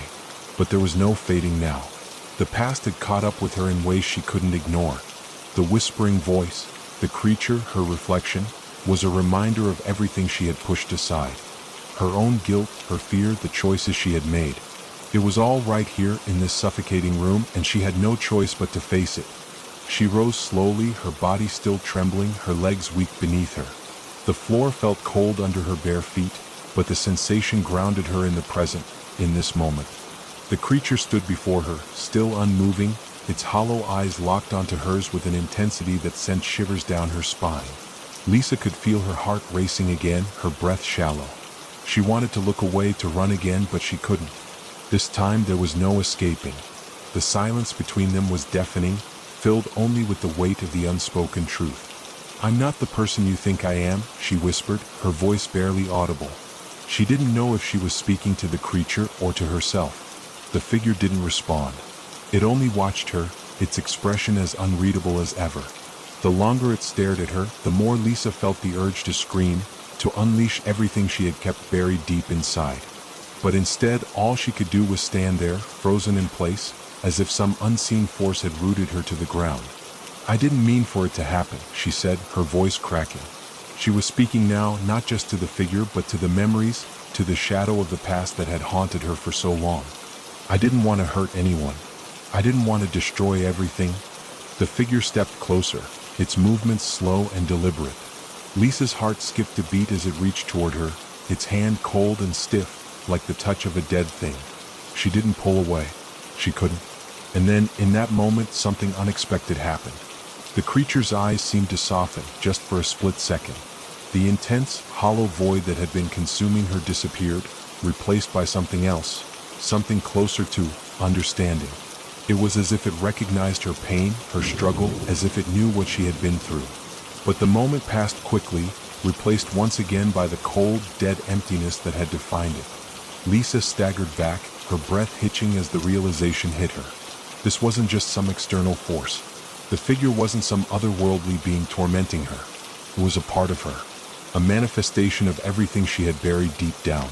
Every moment of guilt, every decision she regretted, every dark thought she had pushed aside, it was all standing before her now, in the form of this thing that was too much like her, and yet too far removed. "You can't keep running," the creature rasped, its voice echoing through the silence of the room. Lisa's knees gave out and she fell to the ground, her body shaking uncontrollably. She could feel the weight of everything she had done, everything she had tried to forget, pressing down on her like a 1,000-pound stone. She wanted to scream, to tear her heart out and make it stop, but no words would come. All she could do was look up at the creature, her chest tightening with the unbearable weight of it all.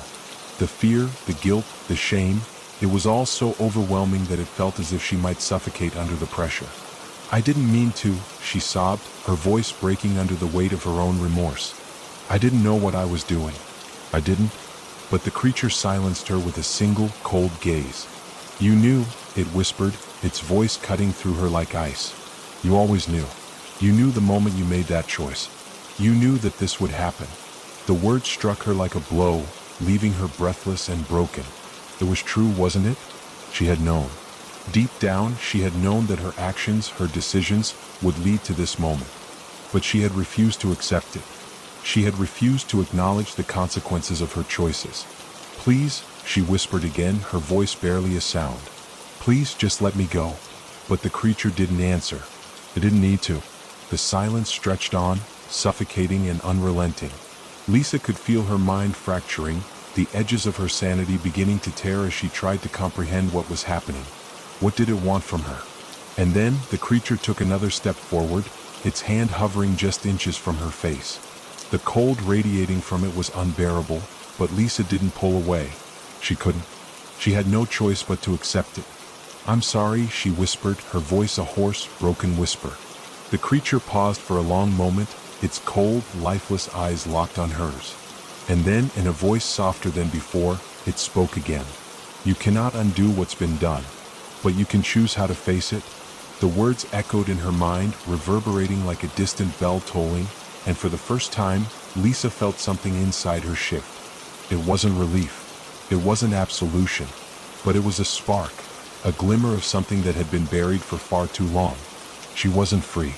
Not yet. But perhaps, just perhaps, there was a way forward. And with that thought, something inside her began to stir. Something new, something she hadn't even realized was there. A small, fragile flicker of hope. The creature stepped back, its form starting to fade into the shadows, its presence receding, just as quickly as it had appeared. Lisa sat there for what felt like an eternity, her breath coming in shallow bursts, trying to process everything that had just happened. The weight of it all was crushing. But for the first time in what felt like forever, she didn't feel completely lost. She didn't know how she would move forward. She didn't know what the next step would be. But for the first time, she knew she couldn't stay here, locked in this place of guilt and fear forever. Lisa slowly stood, her legs trembling beneath her. The room, the darkness, the weight of everything, it was all still there, but she had taken the first step. The first step toward facing what she had been avoiding. And maybe, just maybe, the first step toward finding the strength to break free. Lisa took a deep breath, her chest rising and falling with the weight of her thoughts. The room around her seemed unchanged, cold, sterile, unwelcoming. But for some reason, the silence no longer felt like a prison. The oppressive darkness, once so suffocating, now felt like a waiting space, as though something was about to shift. Her feet moved forward, hesitant at first, but with each step, a strange sense of clarity settled over her. She wasn't sure what it meant or what would come next, but she felt a subtle shift in her heart, a stirring she hadn't felt before.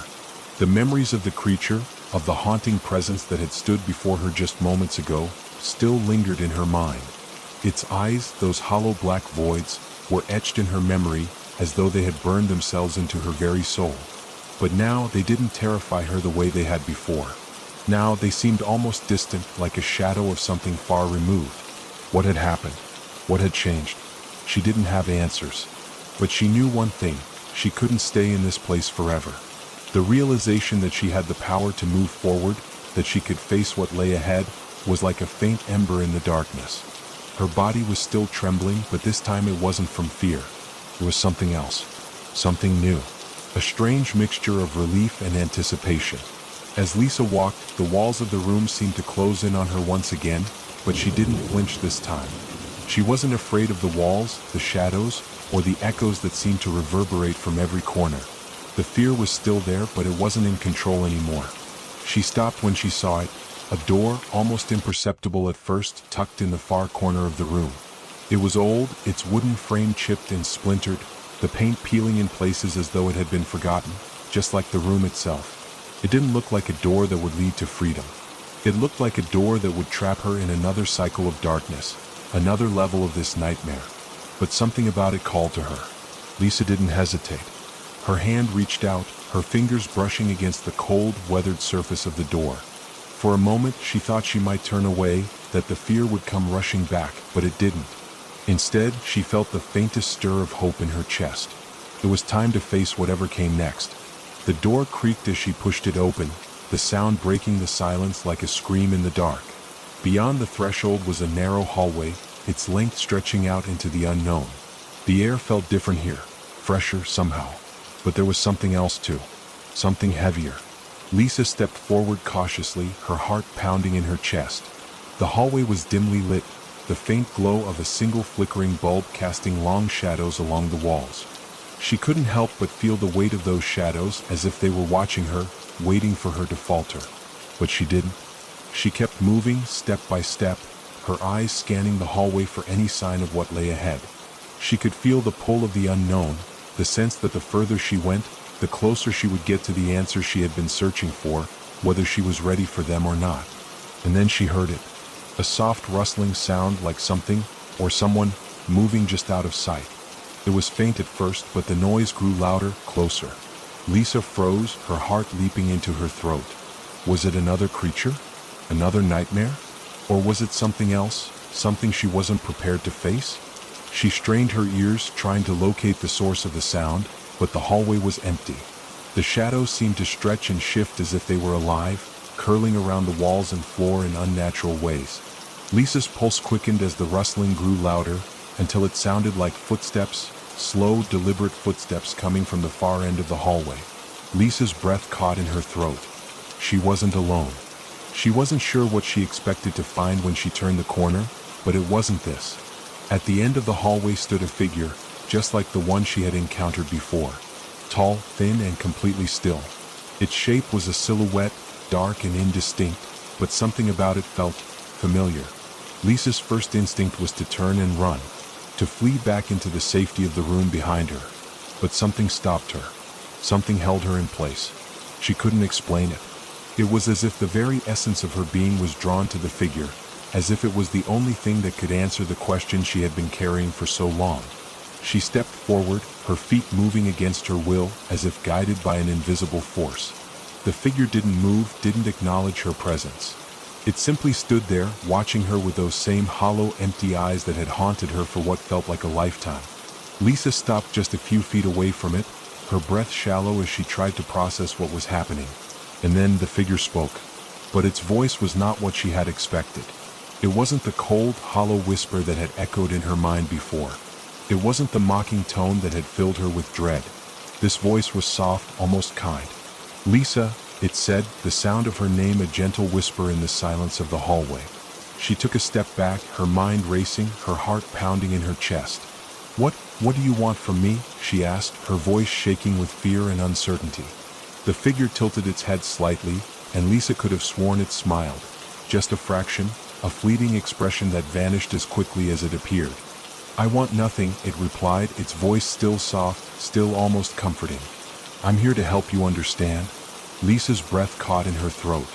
Help her understand? Understand what? The figure raised a hand, not in a threatening gesture, but as though offering something. Lisa hesitated, unsure whether to accept whatever was being offered. She had learned, through everything she had experienced, that nothing came without a price. But what choice did she have? With trembling hands, Lisa reached out, touching the figure's hand. The moment her skin made contact with the coldness of its touch, a shock ran through her body, but it wasn't painful.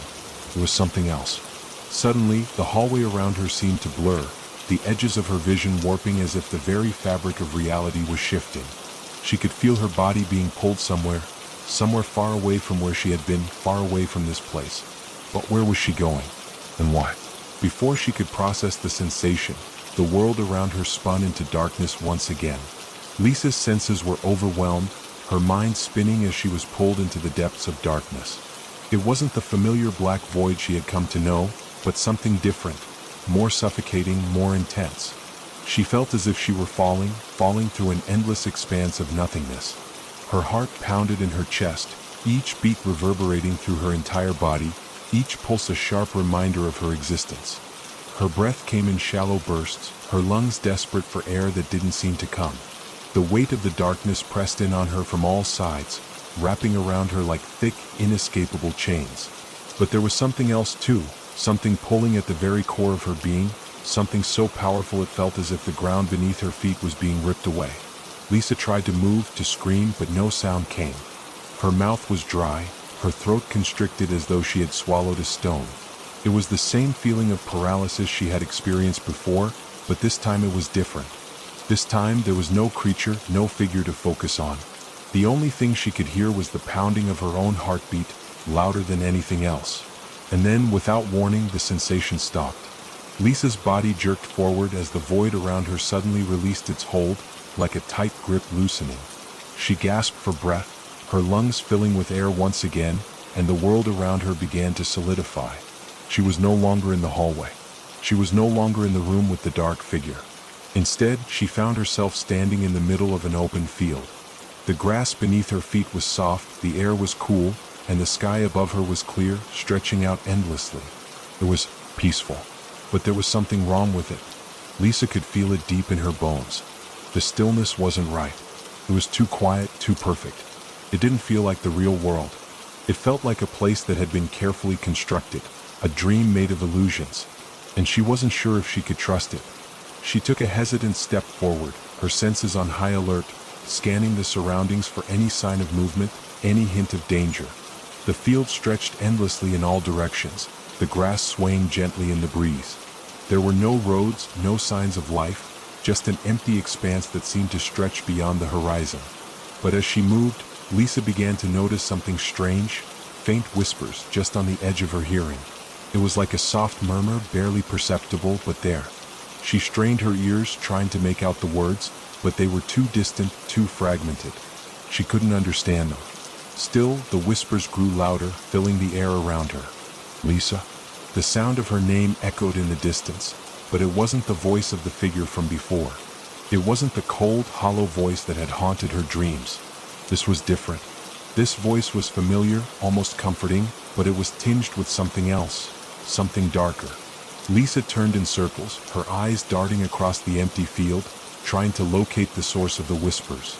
She couldn't see anyone, couldn't make out any shapes in the distance. But the feeling that she was not alone, that she was being watched, became almost unbearable. The whispers were everywhere now, like 1,000 voices all calling her name, all speaking at once. She stumbled backward, her feet catching on the soft grass beneath her. "What is this?" she cried out, her voice trembling with fear. The ground beneath her feet seemed to shift, the soft grass turning to hard stone, as if the very nature of the place was changing. The whispers grew louder, closer, until they filled her head, drowning out everything else. Her breath came faster, panic rising in her chest. She had to get out of here. She had to find a way to escape. And then, out of the corner of her eye, she saw it. A figure standing at the edge of the field. It was a silhouette like the one she had seen before, but this time it was different. This figure was standing still, but its presence was undeniable. It was as if the very air around it bent and twisted, as if the shadows themselves gathered in its wake. Lisa's heart skipped a beat. It was the creature again, or something like it. "Lisa?" The voice was clearer now, louder, but it was still that same strange, familiar tone. She felt an involuntary shiver run down her spine. "What do you want from me?" she shouted, her voice breaking the eerie silence of the field. The figure didn't move. It didn't speak. It just stood there, watching her with those same hollow eyes that had seemed so distant, so unreachable in the darkness. But now they seemed closer, more real, more dangerous. Lisa could feel it again, an overwhelming pull toward the figure, a magnetic force that seemed to call to her from the very core of her being. She wanted to resist, to turn away, but she couldn't. It was like a force she couldn't fight. Her feet moved of their own accord, carrying her toward the figure. The whispers intensified until they were no longer distant echoes, but voices in her mind, filling her thoughts, drowning her out. She could hear her own name repeated over and over in every direction. Lisa. She was so close now. The figure was right in front of her. She could see the details of its form now, the long, thin limbs, the dark, tattered cloak that seemed to flow like smoke in the air. The hollow eyes locked onto hers, cold and unblinking. It was as if the figure was waiting for something, waiting for her to do something. But what? Lisa opened her mouth to speak, but no words came out. Instead, a strange understanding filled her, a sudden clarity that shattered the fear, if only for a moment. She knew what had to be done. She couldn't run from this anymore. She had to face it. But just as she reached out to touch the figure, the world around her began to crack. The field shattered like glass, the sky splitting open, the ground crumbling beneath her feet. Lisa fell to her knees, the darkness consuming her once more. She reached out in desperation, but it was too late. The last thing she saw before the darkness closed in was the figure, still standing in the midst of the chaos, its hollow eyes fixed on her with an expression that was almost knowing. And then everything went black. Understood. I'll begin with chapter 1 and will ask for your permission before starting the next chapter. Let's get started. The knock came again, louder this time. 3 deliberate taps. Alex froze, his breath caught in his throat. The clock on the wall ticked softly, its hands pointing to 12:01 a.m. He stared at the door, a sense of unease crawling up his spine. No one should be visiting at this hour. For a moment he considered ignoring it, hoping whoever, or whatever, was there would just go away. But then came a voice. A child's voice. "Help me," it whispered, barely audible through the heavy wood of the door. Alex felt his chest tighten. The child? Out here in the middle of the night? It didn't make sense. He glanced at the peephole but saw nothing. The hallway outside his apartment was pitch black, the motion sensor light somehow off. "Who's there?" Alex called, his voice shaking despite himself. Silence. "Do you need help?" He tried again, louder this time. Again nothing. Just the oppressive stillness that seemed to amplify the faint buzzing in his ears. And then, the knock came a third time. This time, Alex's unease turned to frustration. Maybe it was a prank. Some kid trying to get a rise out of him. But at midnight? He grabbed the doorknob, ready to throw it open and put an end to whatever game this was. As the door creaked open, Alex's heart nearly stopped. The hallway was completely empty. No sign of anyone. Just the faint scent of smoke in the air, sharp and acrid, making his nose sting. "Hello?" he called out, stepping into the hall. His voice echoed, swallowed by the silence. A chill ran through him as he noticed something odd. The air was freezing, far colder than it should have been for the summer night. He shivered, pulling his hoodie tighter around himself. That's when he saw it. A piece of paper, folded neatly, lying just outside his door. Alex hesitated before bending down to pick it up.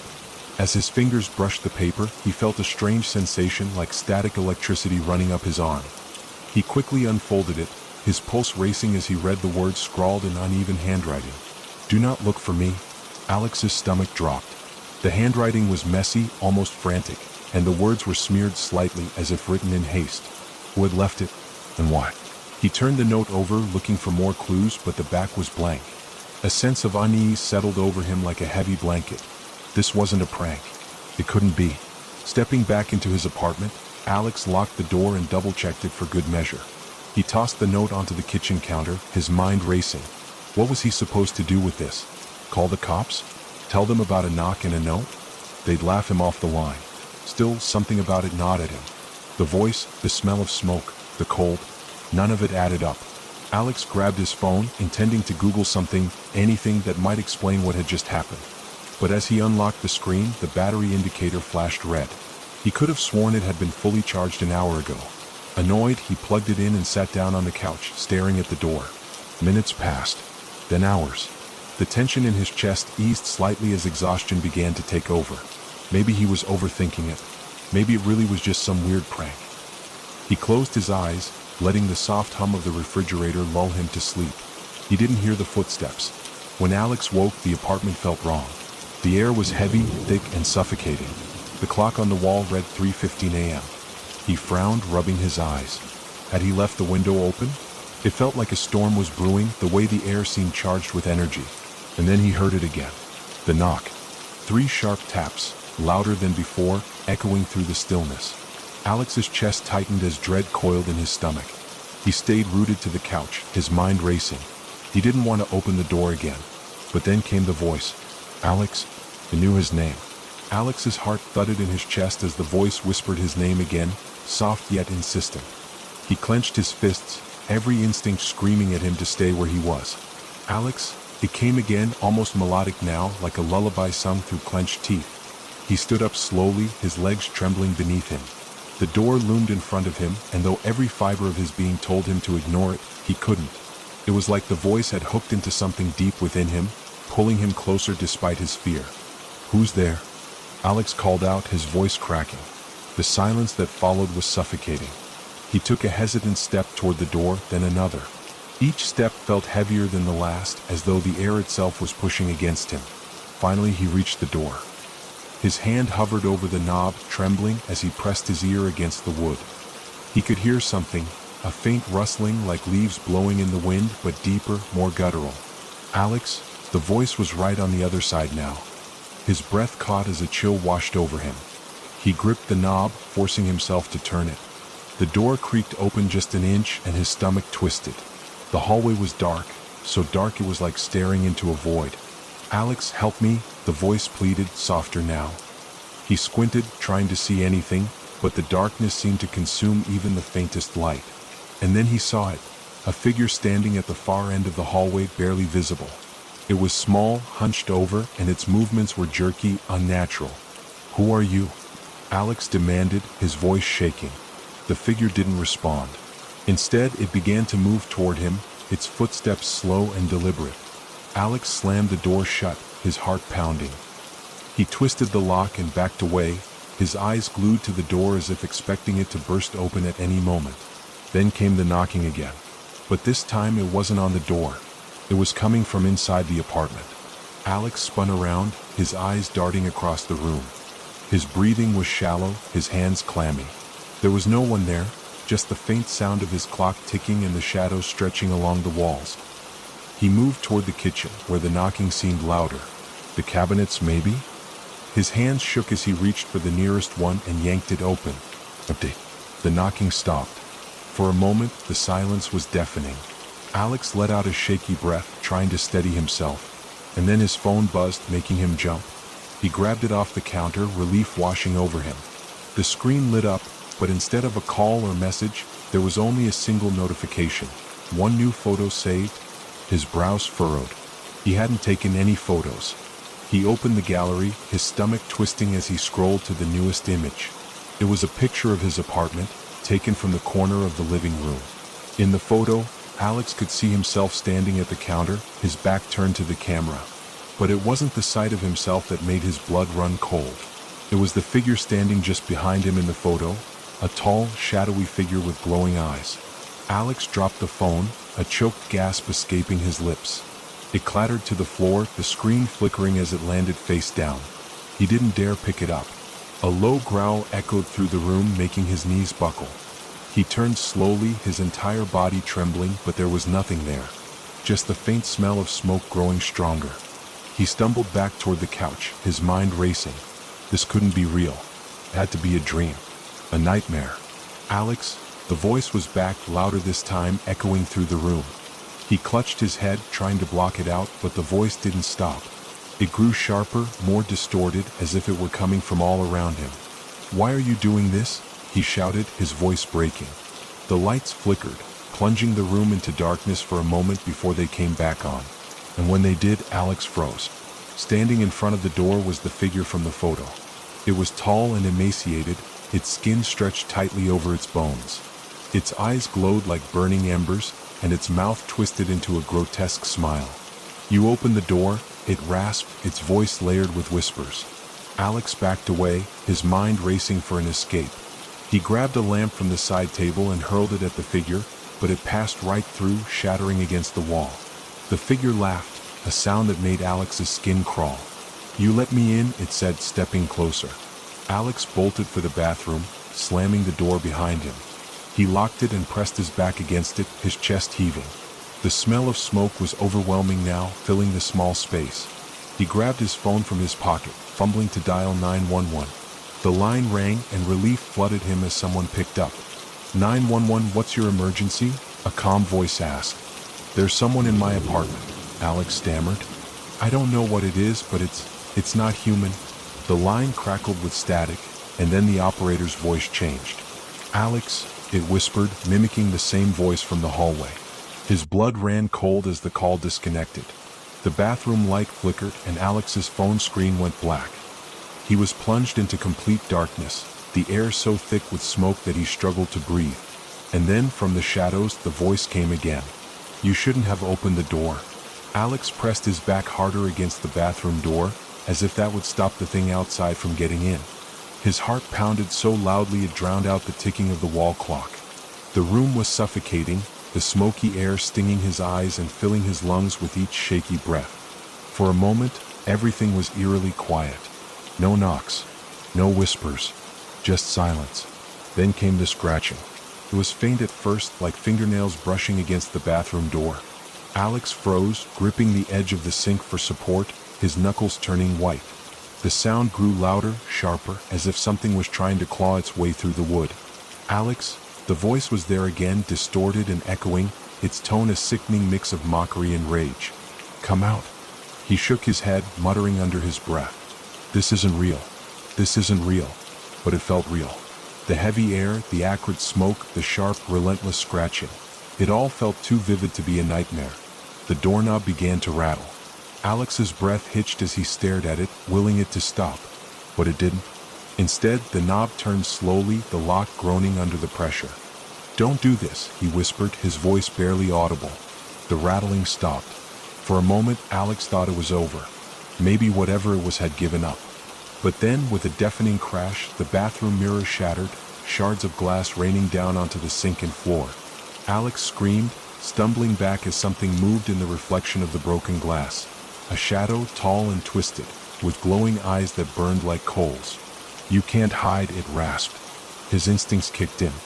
He darted toward the bathroom window, yanking it open with trembling hands. It was small, barely large enough for him to squeeze through, but he didn't care. He needed to get out. As he climbed onto the windowsill, he felt a hand, cold and bony, grab his ankle. He screamed, kicking wildly, his foot connecting with something solid.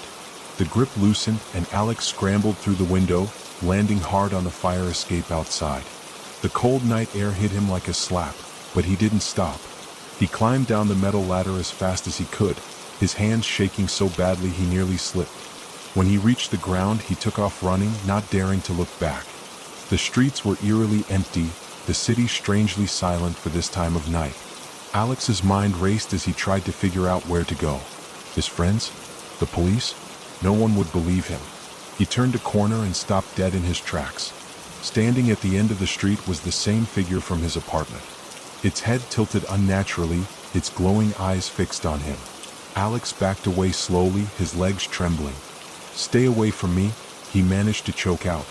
The figure took a step forward and then another, its movements jerky and unnatural. Alex turned and ran, his chest burning as he pushed himself harder than he ever had before.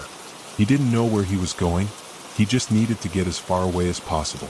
The sound of footsteps echoed behind him, growing louder, faster. He risked a glance over his shoulder and nearly tripped. The figure was chasing him, its long limbs moving with an unnatural speed, its face twisted into a grotesque grin. Leave me alone, Alex screamed, his voice cracking. He ducked into an alley, hoping to lose it, but the figure was relentless. It moved like it wasn't bound by the same laws of physics, its body twisting and contorting as it closed the distance between them. Desperation took over. Alex spotted a door at the end of the alley and threw himself against it, fumbling for the handle. To his relief, it opened and he stumbled inside, slamming it shut behind him. The room was dark and cold, the faint hum of electricity the only sound. Alex leaned against the door, gasping for air, his heart pounding like a drum. For a moment he thought he was safe. And then the lights flickered. The hum grew louder, more distorted, as if the wires were straining under some immense pressure. Alex's stomach twisted as he realized he wasn't alone. In the corner of the room, barely visible in the dim light, was the figure. Its glowing eyes burned brighter now, and its twisted grin seemed impossibly wide. "How?" Alex whispered, his voice barely audible. The figure didn't answer. Instead, it began to move toward him, its limbs bending and cracking with each step. Alex backed away, his mind racing for a way out. His hands searched frantically for something, anything he could use to defend himself. His fingers closed around a rusted metal pipe lying on the floor. As the figure lunged, Alex swung the pipe with all his strength. It connected with a sickening thud, but the figure didn't flinch. Instead, it laughed, a deep, guttural sound that sent chills down his spine. "You can't hurt me," it rasped, its voice echoing in his head. Alex dropped the pipe, his hands trembling. He pressed himself against the wall, tears streaming down his face. "What do you want?" he pleaded. The figure stopped, its glowing eyes boring into him. "You let me in," it said, its voice a mix of anger and amusement. "I didn't," Alex started, but the figure cut him off.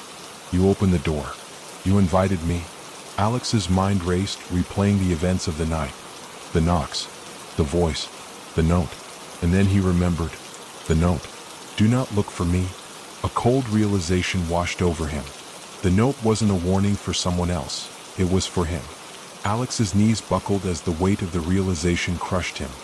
His own curiosity, his need to open that door, had brought this thing into his life. The figure stood motionless now, watching him with those burning, unnatural eyes. Its presence filled the room, suffocating and inescapable. "You knew," Alex whispered, his voice barely audible. "You knew I'd open it." The figure tilted its head, the twisted grin spreading wider. "They always do." Alex pressed his back harder against the wall, trying to put as much distance between himself and the creature as possible. His chest heaved as he struggled to think clearly. He had to get out of here, somehow. "What do you want from me?" he asked again, this time louder, his voice cracking with desperation. The figure's grin faded, replaced by a blank, expressionless stare. It took a step closer, the sound of its joints cracking echoing in the small room. "It's not what I want," it said, its voice hollow and distant. "It's what you've already given." "I don't understand," Alex stammered, his hands trembling. "You let me in," the figure repeated, its tone colder now, as if it was growing impatient. "That is enough." Alex's mind raced, trying to make sense of the cryptic words. His eyes darted around the room, searching for anything that could help him. The pipe he had dropped lay a few feet away, but the creature's speed had already proven that fighting it was useless. Suddenly, the overhead lights flickered violently, casting long, shifting shadows across the walls. The hum in the air grew louder, almost unbearable, as if the room itself was vibrating with tension.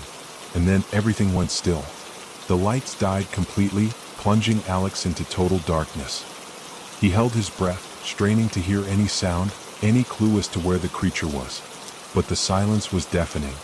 "Alex," the voice came from somewhere to his left, soft and almost mocking. He spun toward the sound, his heart pounding so loudly it felt like it would burst from his chest. "Stay away from me," he shouted, his voice shaking. A faint laugh echoed in the darkness, circling him, taunting him. "There's nowhere to run," the voice said, closer now. Alex took a step back, his hands outstretched, feeling for a wall or a door, anything solid. But the room felt larger now, endless and disorienting. The floor beneath his feet seemed to shift and sway, like he was standing on the edge of a void. Then, out of the darkness, a hand grabbed his wrist. Alex screamed, yanking his arm away, but the grip was like iron. The creature's glowing eyes appeared in the darkness, inches from his face, and its cold breath brushed against his skin. "You're mine now," it whispered, its voice filled with triumph. In a surge of adrenaline-fueled desperation, Alex swung his other hand wildly, his fist connecting with something solid. The creature released him with a guttural snarl, and Alex stumbled backward, his heart racing. And then, without warning, the lights flickered back on. The room was empty.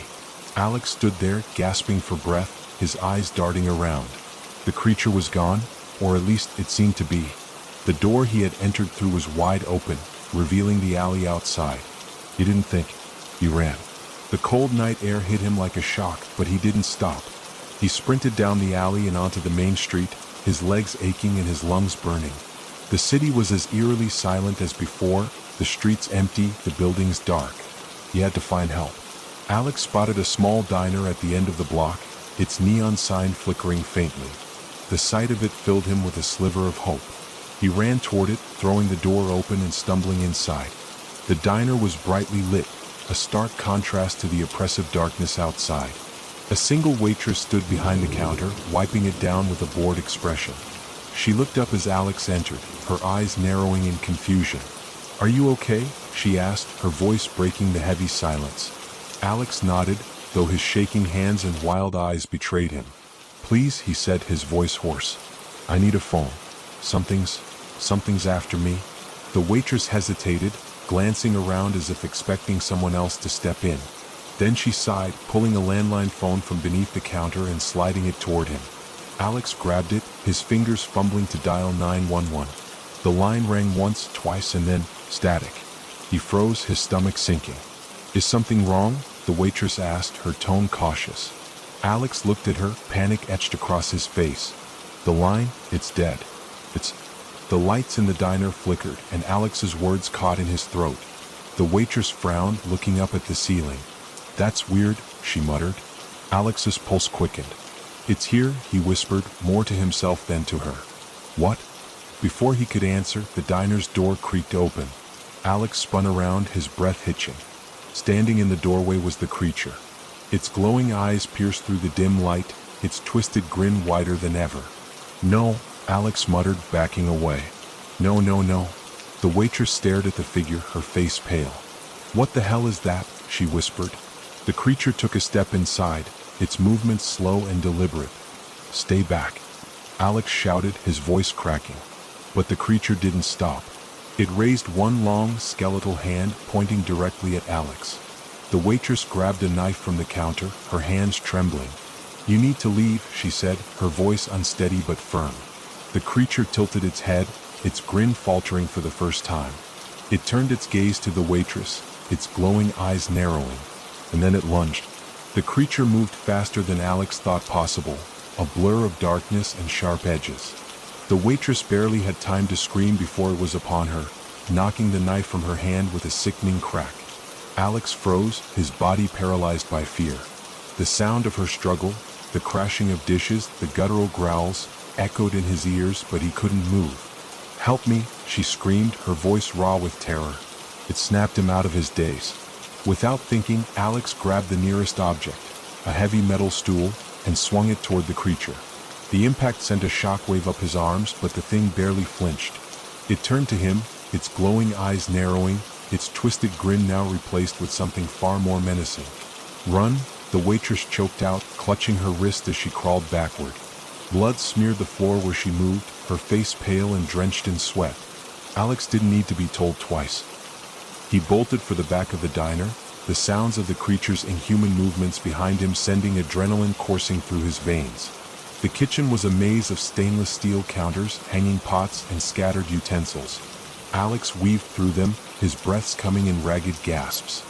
He could hear the creature's claws scraping against the tile floor, its low growl reverberating in the confined space. He spotted an exit sign above a metal door at the end of the kitchen. His legs burned as he sprinted toward it, shoving the door open with all his strength. The cold night air greeted him once again, but it offered no comfort. He was in an alley now, the towering buildings on either side casting long, oppressive shadows. His heart sank as he realized it was a dead end. The high brick walls loomed ahead, impossible to climb. "No, no, no," he muttered, spinning around. The door he had just come through slammed shut, the sound echoing in the narrow alley. And then he heard it. The slow, deliberate sound of footsteps. The creature emerged from the shadows, its form even more grotesque in the dim light. Its limbs moved unnaturally, bending in ways that defied logic. Its eyes burned brighter now, and its grin stretched so wide it seemed as though its face might tear apart. Alex backed away, his hands trembling. His mind raced for an escape, but there was nowhere to go. "Why are you doing this to me?" he shouted, his voice cracking. The creature stopped, tilting its head as if amused by his question. "Because you called me," it said, its voice a guttural rasp. "You opened the door." "I didn't know." Alex screamed, desperation making his voice raw. "Ignorance doesn't absolve you," the creature replied, stepping closer. Alex's back hit the brick wall, and he realized he had nowhere left to run. The weight of his hopelessness pressed down on him like a physical force. The creature reached out, its long, skeletal hand inches from his face. And then, just as it was about to touch him, the alley was flooded with light. Alex shielded his eyes, squinting against the sudden brightness. The sound of a car engine roared, followed by the screech of tires. "Get down," a voice shouted. Before Alex could react, the car slammed into the creature, sending it hurtling across the alley. The impact was deafening, the crunch of metal and the creature's guttural screech blending into a horrifying symphony. Alex dropped to the ground, his body trembling. When he looked up, the car door was open and a man stepped out, holding a shotgun. "Get in," the man barked, his voice sharp and commanding. Alex didn't hesitate. He scrambled to his feet and dove into the car, slamming the door behind him. The man fired a shot at the creature, the sound reverberating in the narrow alley. "Move!" the man shouted to the driver, and the car sped off, leaving the creature writhing in the alley behind them. Alex collapsed against the seat, his chest heaving. His hands were shaking so badly he could barely unclench his fists. What, how do you," he stammered, his words tumbling over each other. The man in the passenger seat turned to him, his face grim. "You're lucky we found you when we did," he said, reloading his shotgun. Alex's head spun. "Found me? What's going on? What is that thing?" The man glanced at him, his expression hard. "It's called a shade. And if we hadn't shown up, you'd be dead by now." "A shade?" Alex repeated, the word foreign and heavy on his tongue. The man nodded. "They prey on people like you. The curious, the ones who open the door." "I didn't know," Alex shouted, his voice breaking. "I didn't know what it was. It was just knocking." "That's how it starts," the man said, his tone flat. "The knock, the whisper, the note. It's a trap and you fell for it." Alex's stomach churned as the reality of his situation sank in. "How do you know all this?" The man's jaw tightened. "Because I've seen it before. Too many times." The driver, a woman with sharp eyes and a no-nonsense demeanor, spoke up. "We've been tracking this one for weeks. It's been jumping from person to person, feeding on their fear, their guilt." Alex's head spun. "Feeding? What do you mean?" The man turned to him, his eyes dark. "The shade doesn't just kill. It consumes everything you are, your memories, your emotions, your soul. By the time it's done, there's nothing left." Alex felt like he was going to be sick. "Why me?" The man shrugged. "Why anyone? You were in the wrong place at the wrong time. It doesn't care who you are as long as you open the door." The car sped through the empty streets, the city a blur outside the windows. Alex stared at his hands, his mind racing. "Can I stop it?" he asked finally, his voice barely above a whisper. The man's expression darkened. "Maybe. But it won't be easy." The silence in the car was suffocating. Alex's breathing was shallow, his mind spiraling with the man's words. "It won't be easy." That phrase kept repeating in his head, growing heavier with each cycle. "How?" Alex asked, his voice cracking. "How do I stop it?" The man adjusted his grip on the shotgun, his eyes locked on the road ahead. "Stopping it isn't just about surviving. It's about breaking the tether it has to you." "Tether?" Alex asked, confused. The woman driving glanced at him through the rearview mirror. "When you opened the door, you gave it an invitation. That's all it needs. Now it's connected to you, bound. It won't stop until it's done feeding or... Alex pressed, leaning forward. "Or until you send it back," the man finished, his voice heavy with meaning. Alex sat back, his stomach twisting. "How do I send it back?" The man didn't answer right away. He seemed to be measuring his words, debating how much to tell Alex. Finally, he said, "There's a way, but it's dangerous. Most people don't survive trying." Alex clenched his fists. "I don't have a choice, do I?" The man shook his head. "No, you don't." The car turned sharply, pulling into an abandoned gas station. The flickering neon sign above it was barely legible, its buzzing sound grating against Alex's already frazzled nerves. "We'll explain here," the woman said, putting the car in park. Alex hesitated as they stepped out, his body reluctant to move. But the man gestured impatiently and Alex followed, stepping into the cold night air. The gas station's interior was stripped bare, empty shelves, broken lights, and a layer of dust that clung to everything. The woman locked the door behind them, her movements quick and precise. The man dropped into a chair near the counter and leaned forward, his eyes fixed on Alex. Listen carefully. The shade is a predator. It thrives on your fear, your guilt, and your mistakes. It uses them to tighten its hold on you. The more you run, the stronger it gets. Alex frowned. So what am I supposed to do? Just stop being afraid? That's impossible. No, the man said, shaking his head. You need to confront it, but not with brute force. You have to sever the connection it has to you by facing the moment you let it in. The knock. The knock, Alex whispered, his mind flashing back to the sound that started everything. The woman spoke up, her voice firm. Think back to that moment. What were you feeling? Why did you open the door? Alex hesitated. He didn't want to revisit that night. It was already burned into his mind like a nightmare. But now he had no choice. He closed his eyes, forcing himself to remember. It was late, he began, his voice trembling. I was alone. I heard the knocking and I don't know. I thought someone needed help. The man's eyes narrowed. Was that really it? Or was there more? Alex's stomach churned. He stopped, the words catching in his throat. Don't lie to yourself, the woman said sharply. The shade thrives on deception. If you're not honest, you'll never beat it. Alex took a shaky breath, his hands gripping the edge of the counter. I was scared, he admitted, but not of the knocking. I was scared of being alone, of the silence. It was so quiet, it felt like the walls were closing in on me. I thought if I opened the door, maybe it would go away, the man finished, his tone softening slightly. Alex nodded, his face hot with shame. That's what it does, the man said. It finds your cracks and widens them. But now that you know why, you can fight back. How? Alex asked, his voice desperate. The woman pulled a small, worn book from her bag and slid it across the counter to Alex. You'll need this. Alex picked it up, his fingers brushing over the faded leather cover. The pages were filled with symbols and strange, archaic text. What is this? He asked, flipping through it. A binding ritual, the man explained. It's the only way to send the shade back to where it came from. But it requires you to confront it directly. Alex's blood ran cold. Confront it? You mean face it? The man nodded. Face it and force it to release you. If you succeed, it'll be gone. If you fail. He didn't finish the sentence, but he didn't need to. Alex understood the stakes. What do I need to do? Alex asked, his voice steadier now. The man leaned back, his expression grim. The ritual has 3 parts. First, you need to create a boundary, something it can't cross. Salt works, but it has to be unbroken. Second, you have to draw it in. Make it come to you willingly. Alex's heart sank. And the third? The man's eyes darkened. You have to bind it using the words in that book. But it's not just about saying them.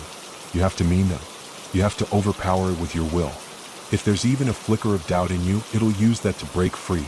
Alex swallowed hard, his fingers tightening around the book. And if it breaks free? The woman's expression hardened. You won't get a second chance. The weight of their words settled over Alex like a suffocating blanket.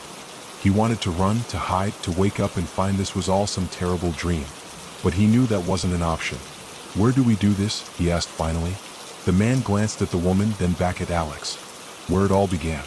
You have to go back to the place where you opened the door. Alex's chest tightened. The thought of returning to his apartment, to the scene of his nightmare, was almost unbearable. But he knew they were right. When? He asked, his voice barely audible. Now, the man said, standing and grabbing his shotgun. Before it gets stronger. Alex nodded, his hands trembling. He clutched the book tightly as they headed back to the car, his mind racing with fear and determination. The drive back to his apartment was tense and silent. Alex stared out the window, his thoughts a chaotic swirl of dread and resolve. When they finally pulled up outside the building, his stomach twisted into knots. We'll be outside, the man said, his voice steady. If anything goes wrong, you need to fight until the end. Don't let it win. Alex stepped out of the car, the book clutched against his chest. His legs felt like lead as he walked toward the front door. The building loomed above him, dark and foreboding, like a living thing waiting to swallow him whole. As he reached his apartment door, the air grew heavier, the silence oppressive. His hand trembled as he turned the key, pushing the door open. The apartment was just as he had left it, cold, empty, and filled with a lingering sense of dread. He stepped inside, his heart pounding. And then the door slammed shut behind him. The slam of the door echoed through the apartment, reverberating in Alex's chest. He spun around, his breath caught in his throat. The door stood still, closed tightly as though it had never moved. The air inside the apartment felt heavier than before, thick with an unnatural stillness. Alex could hear the faintest hum, a low vibration that seemed to seep into his bones. Clutching the leather-bound book against his chest, he took a shaky step forward. The shadows in the corners of the room seemed darker, deeper, alive in ways they shouldn't have been. Every instinct screamed at him to turn back, to leave, to run, but he knew it was too late for that. "Focus," he whispered to himself, his voice barely audible. He pulled the salt from his pocket, carefully pouring it in a wide circle on the floor around him. The white grains shimmered faintly in the dim light, forming a fragile barrier between him and whatever was waiting in the darkness. The book's pages crinkled as he opened it, flipping through the ancient text. The words seemed to pulse under his fingers, almost alive. His eyes settled on the section the man had told him about, the binding ritual. The instructions were clear, but the weight of what they demanded made his stomach churn. "Draw it in," Alex muttered. "Make it come to me." But how? The knock. That's where it had started. Swallowing hard, Alex set the book down in the center of the salt circle and stood, his heart pounding like a drum. "Come on," he shouted, his voice breaking the oppressive silence. "I'm here. You wanted me, didn't you? So come get me." The shadows seemed to ripple, as if responding to his challenge. A cold wind swept through the room, snuffing out the lone candle he had lit on the counter. And then the knock came. 3 sharp raps, just like the first time. Only now it wasn't coming from the door. It was coming from inside the apartment. Alex's blood turned to ice. The sound came again, louder this time, echoing from the hallway. "Show yourself," he demanded, his voice trembling despite his effort to sound brave. The temperature in the room plummeted, his breath visible in the frigid air. The shadows in the corner of the room shifted, coalescing into a form. The creature emerged slowly, its glowing eyes locking onto him. "You called me," it hissed, its voice low and grating. "And now you think you can send me away?" Alex's throat tightened, but he forced himself to stand his ground. "You don't belong here. I'm taking back what's mine." The creature laughed, a sound that sent shivers down his spine. "You can try," it said, stepping closer. The salt barrier stopped it in its tracks, and it snarled in frustration. Alex quickly knelt down, grabbing the book and scanning the ancient text. The words seemed to blur on the page, as though the creature's presence was distorting them. Come on," he muttered, his hands trembling as he traced the lines with his finger. The creature crouched just outside the salt circle, its elongated limbs twitching. "You can't fight me," it whispered. "You're weak, afraid, alone." The word struck a nerve, and Alex froze, his breath catching in his throat. It was right. He was afraid. He felt like a fraud, standing there with the book in his hands, pretending he had the strength to fight something so far beyond his understanding. "You see," the creature said, its grin widening. "You've already lost." "No," Alex said, his voice shaking. He clenched his fists, forcing himself to focus. "I haven't lost. Not yet." He began to recite the words from the book, his voice unsteady at first but growing stronger with each syllable. The text was strange and guttural, the sounds unfamiliar on his tongue. The creature screeched, its body twisting unnaturally. It slammed its clawed hands against the invisible wall of the salt circle, the force causing the floor to vibrate. "Stop!" it roared, its voice a cacophony of rage and desperation. Alex didn't stop. He kept chanting, his voice rising above the creature's screams. The room seemed to shift around him, the walls bending and warping as though reality itself was being pulled apart. The creature's form began to flicker, its edges blurring. Its glowing eyes dimmed, and its movements became frantic, almost panicked. "You think you're strong enough to stop me?" it snarled, its voice cracking. "You're nothing, Alex. Nothing."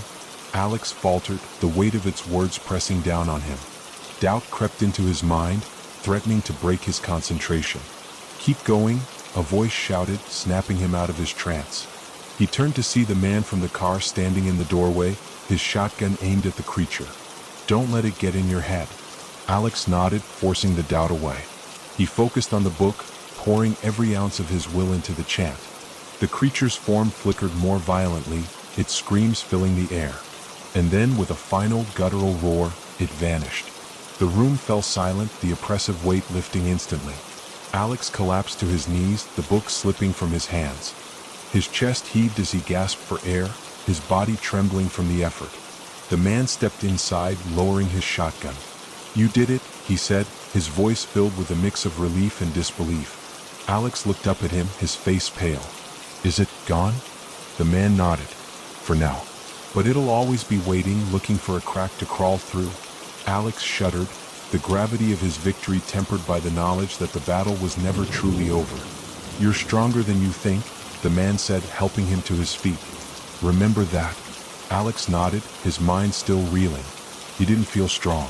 He felt broken, like the creature had taken something from him that he could never get back.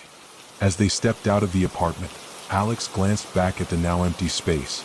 It felt different somehow, as though the walls themselves had exhaled a breath they'd been holding. But as the man and the woman led him back to the car, Alex couldn't shake the feeling that someone, was still watching. The car ride away from the apartment was silent, but Alex couldn't relax. He stared out the window, watching the city lights blur past, his thoughts racing.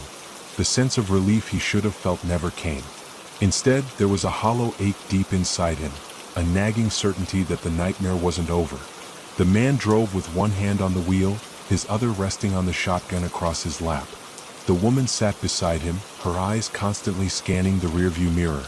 Neither spoke, and their tense postures only added to Alex's unease. Finally, Alex broke the silence. "Why does it feel like it's not gone?" The man sighed, his grip on the wheel tightening. "Because it's not. Not completely." Alex frowned, his heart sinking. "What do you mean?" "I did the ritual. I followed everything in that book. It disappeared."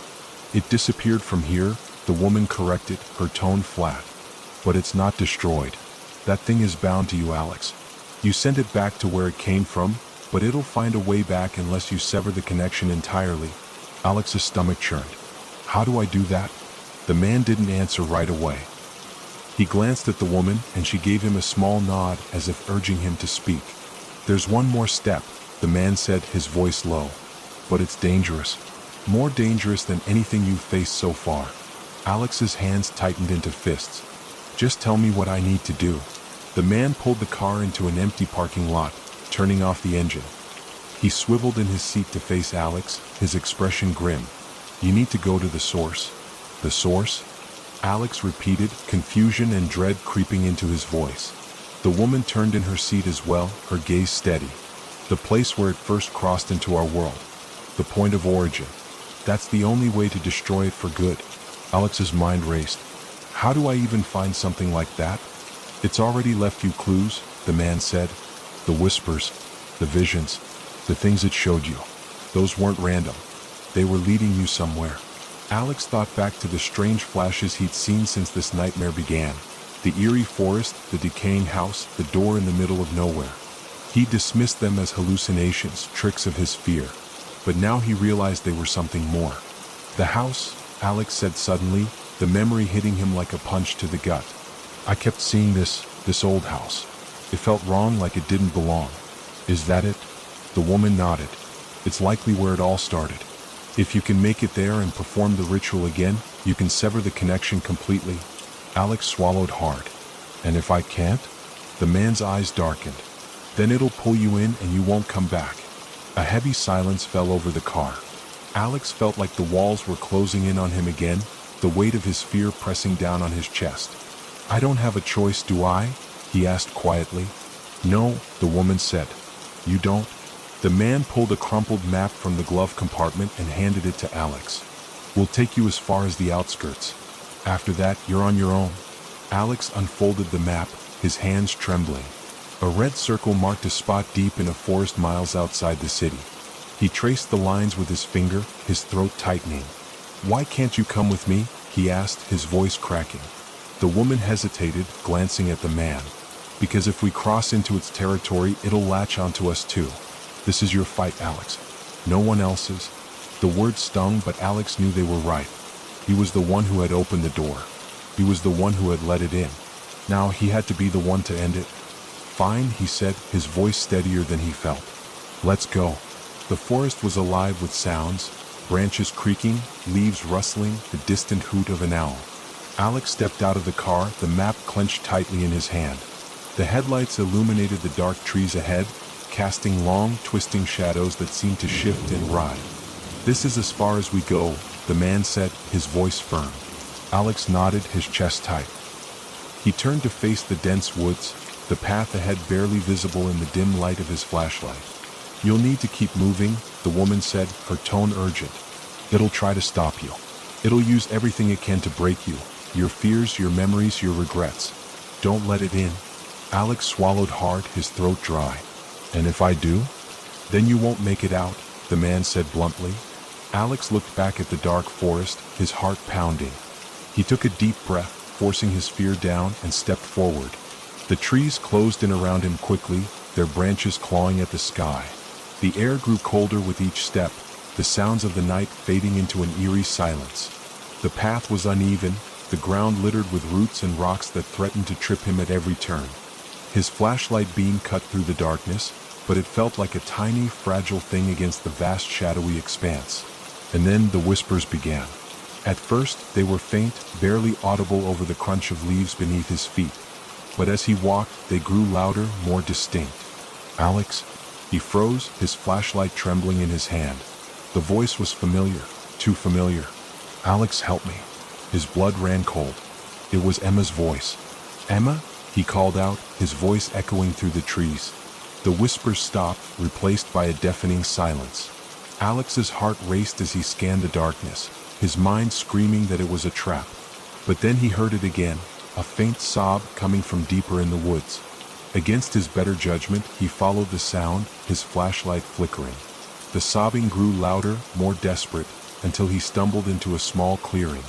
In the center stood a figure, her back turned to him. She was hunched over, her shoulders shaking with silent cries. "Emma?" Alex whispered, stepping closer. The figure didn't move. "Emma, is that you?" The sobbing stopped abruptly. The figure straightened, its movements jerky and unnatural. Slowly, it turned to face him, and Alex's stomach dropped. It wasn't Emma. The thing that stood before him was barely human. Its hollow eyes glowed faintly, its mouth stretched into an unnatural grin. "Found you," it rasped, its voice a sick mockery of Emma's. Alex stumbled back, his flashlight slipping from his grasp. The creature lunged, its long, clawed arms reaching for him. And then everything went dark. The darkness enveloped him, thick and suffocating. Alex's chest heaved as he tried to take a breath, but the air felt heavy, like it was pushing back against him. His heart raced, and his hands instinctively shot out, searching for something to hold onto. But there was nothing. The ground beneath him was soft, giving way like mud, and as he tried to stand, his legs buckled beneath him. The sensation of falling overwhelmed him, but there was no fall, no ground, just endless, oppressive dark. His mind spun in a chaotic whirl of confusion and panic. What had happened? Had the creature caught him? Had he failed? Was this it? A voice pierced through the void, so familiar yet foreign at the same time. "Alex?" He froze, his body locking in place. The voice was unmistakable. "Alex, you have to wake up." It was Emma. Her voice was soft but insistent, filled with a sense of urgency that made his pulse quicken. I'm here," he shouted, but his voice seemed to dissipate, swallowed by the darkness. "Emma, please, where are you?" The silence was deafening. "Look at me." The voice came again, but this time it was different. There was something wrong with it. The tone was too calm, too measured. "Look at me, Alex." Alex's heart slammed against his ribs. He wasn't alone. The presence that had haunted him since that first night was here. Whatever was speaking to him now wasn't Emma. It was the thing that had tormented him from the start. He twisted his head, straining to see through the darkness. His body was paralyzed, his muscles screaming in protest as he tried to move. The world felt like it was closing in on him, the pressure building as if the very air was trying to crush him. And then, a shape began to form in front of him, faint at first but gradually becoming clearer. It was a figure, tall and towering, its features obscured by the shifting shadows that seemed to gather around it. "No," Alex gasped, trying to push himself back, but he couldn't move. His limbs were locked in place, frozen by the cold grip of fear. The figure's face came into focus, and Alex's blood ran cold. It was his own face, twisted, hollow, empty. "Alex," the figure whispered in a voice that was his, but not his. "You've already lost. You just don't know it yet." Alex's throat tightened and his breath hitched. "No, I'm not you." The figure smiled, a twisted, unnatural grin stretching across its face. "You are me, Alex. We are the same. All this time you've been running, hiding, but you can't escape yourself. You can't escape me." The word struck him like a physical blow. His mind reeled, caught in the overwhelming sensation of déjà vu. Hadn't he been running from something for so long? The creature, the darkness, the terror that had followed him from the very beginning, it was all him. "Not true," Alex whispered, his voice breaking. "Not true?" The figure reached out a hand, its fingers elongating, claws glinting in the faint light. "You can't fight what's inside you. What's been inside you all along." Alex recoiled, but the darkness was too thick, pulling him in, suffocating him.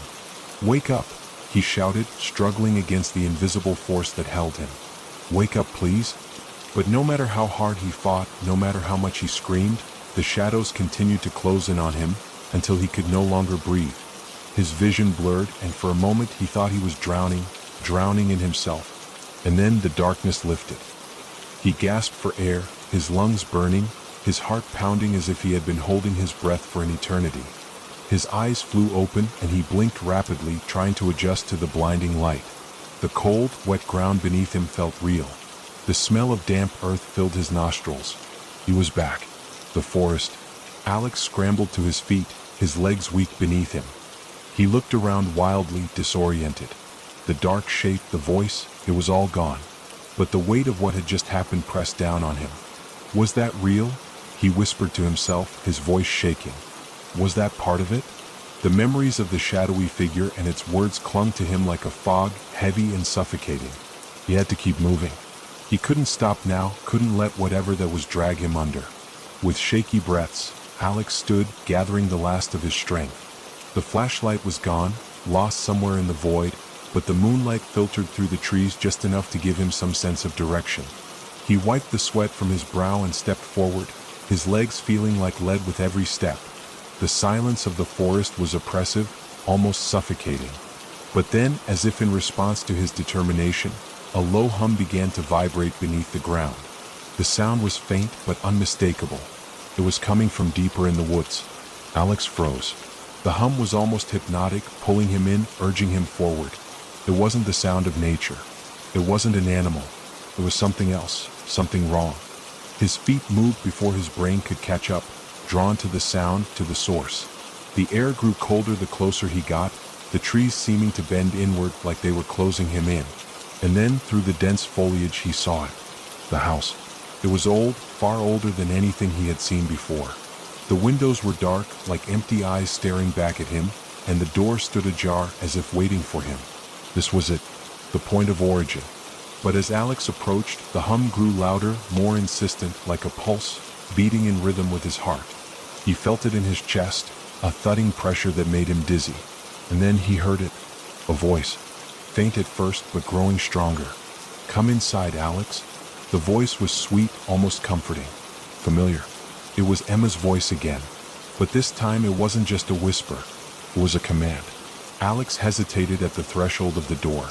He didn't want to go in. He didn't want to face whatever was waiting for him inside. But the pull was too strong. He could feel it deep in his bones, calling to him. With a trembling hand, he stepped inside. The door creaked shut behind him with a finality that sent a shiver down Alex's spine. He stood in the dark hallway, the dim light from the moon filtering in through cracked windows. Dust hung in the air like a fog, and the smell of decay was thick, almost suffocating. The house felt like it had been abandoned for centuries, yet everything inside seemed untouched. The furniture was covered in white sheets, their outlines barely visible in the dark.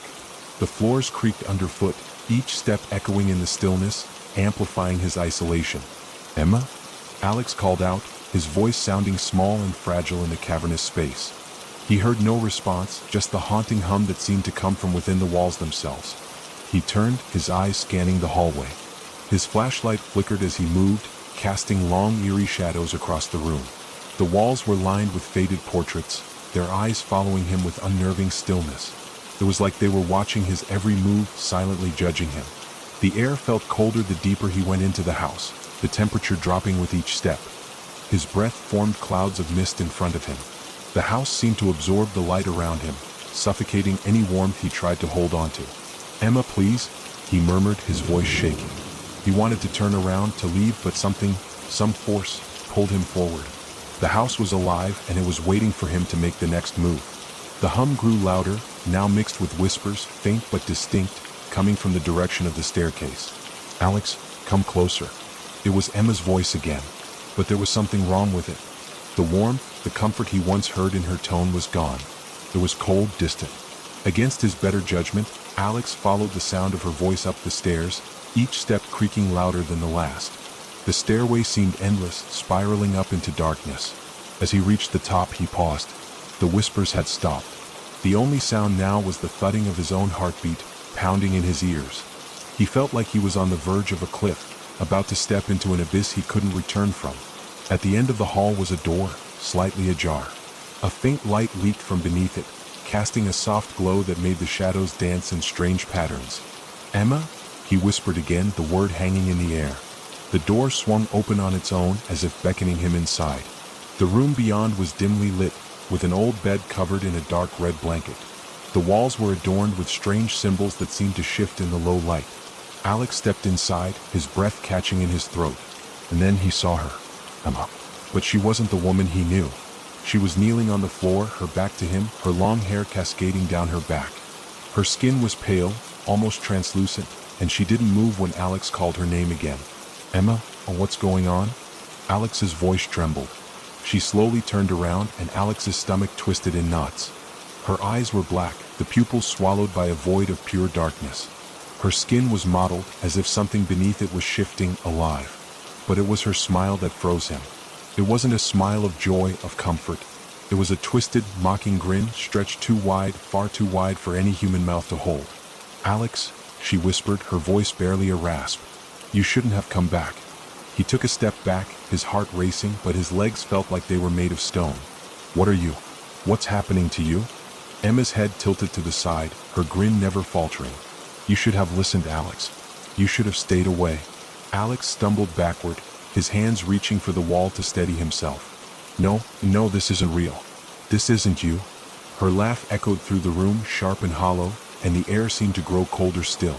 The shadows in the corners of the room began to stretch, creeping across the walls, darkening everything they touched. "You didn't have a choice, Alex," she murmured, her voice soft and cruel. "You opened the door. You brought it here. And now you'll never leave."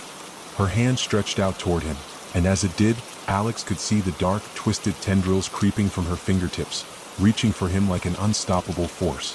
They wrapped around his arms, tugging him toward her. "No!"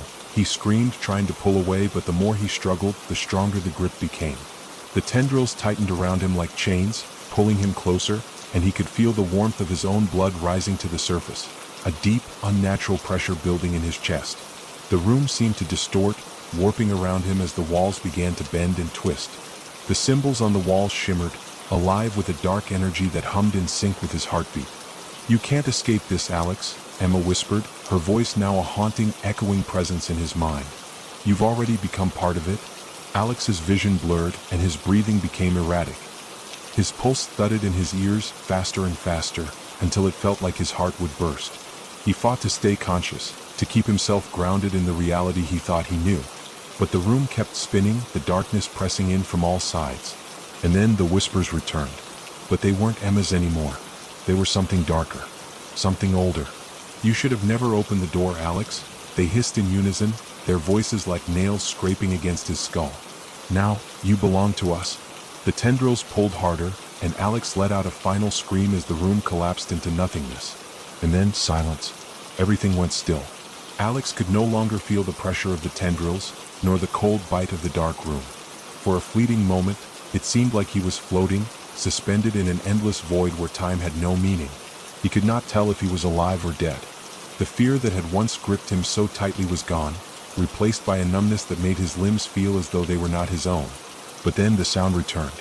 A slow, steady drip, drip, drip. The sound was faint at first but soon grew louder, more insistent. Alex blinked, his vision slowly coming back to him, the world around him returning in fragments. He was lying on his back, his body on something hard and cold. He tried to move, but his limbs felt heavy, like they were made of stone. His breath was shallow, as though his lungs had forgotten how to work.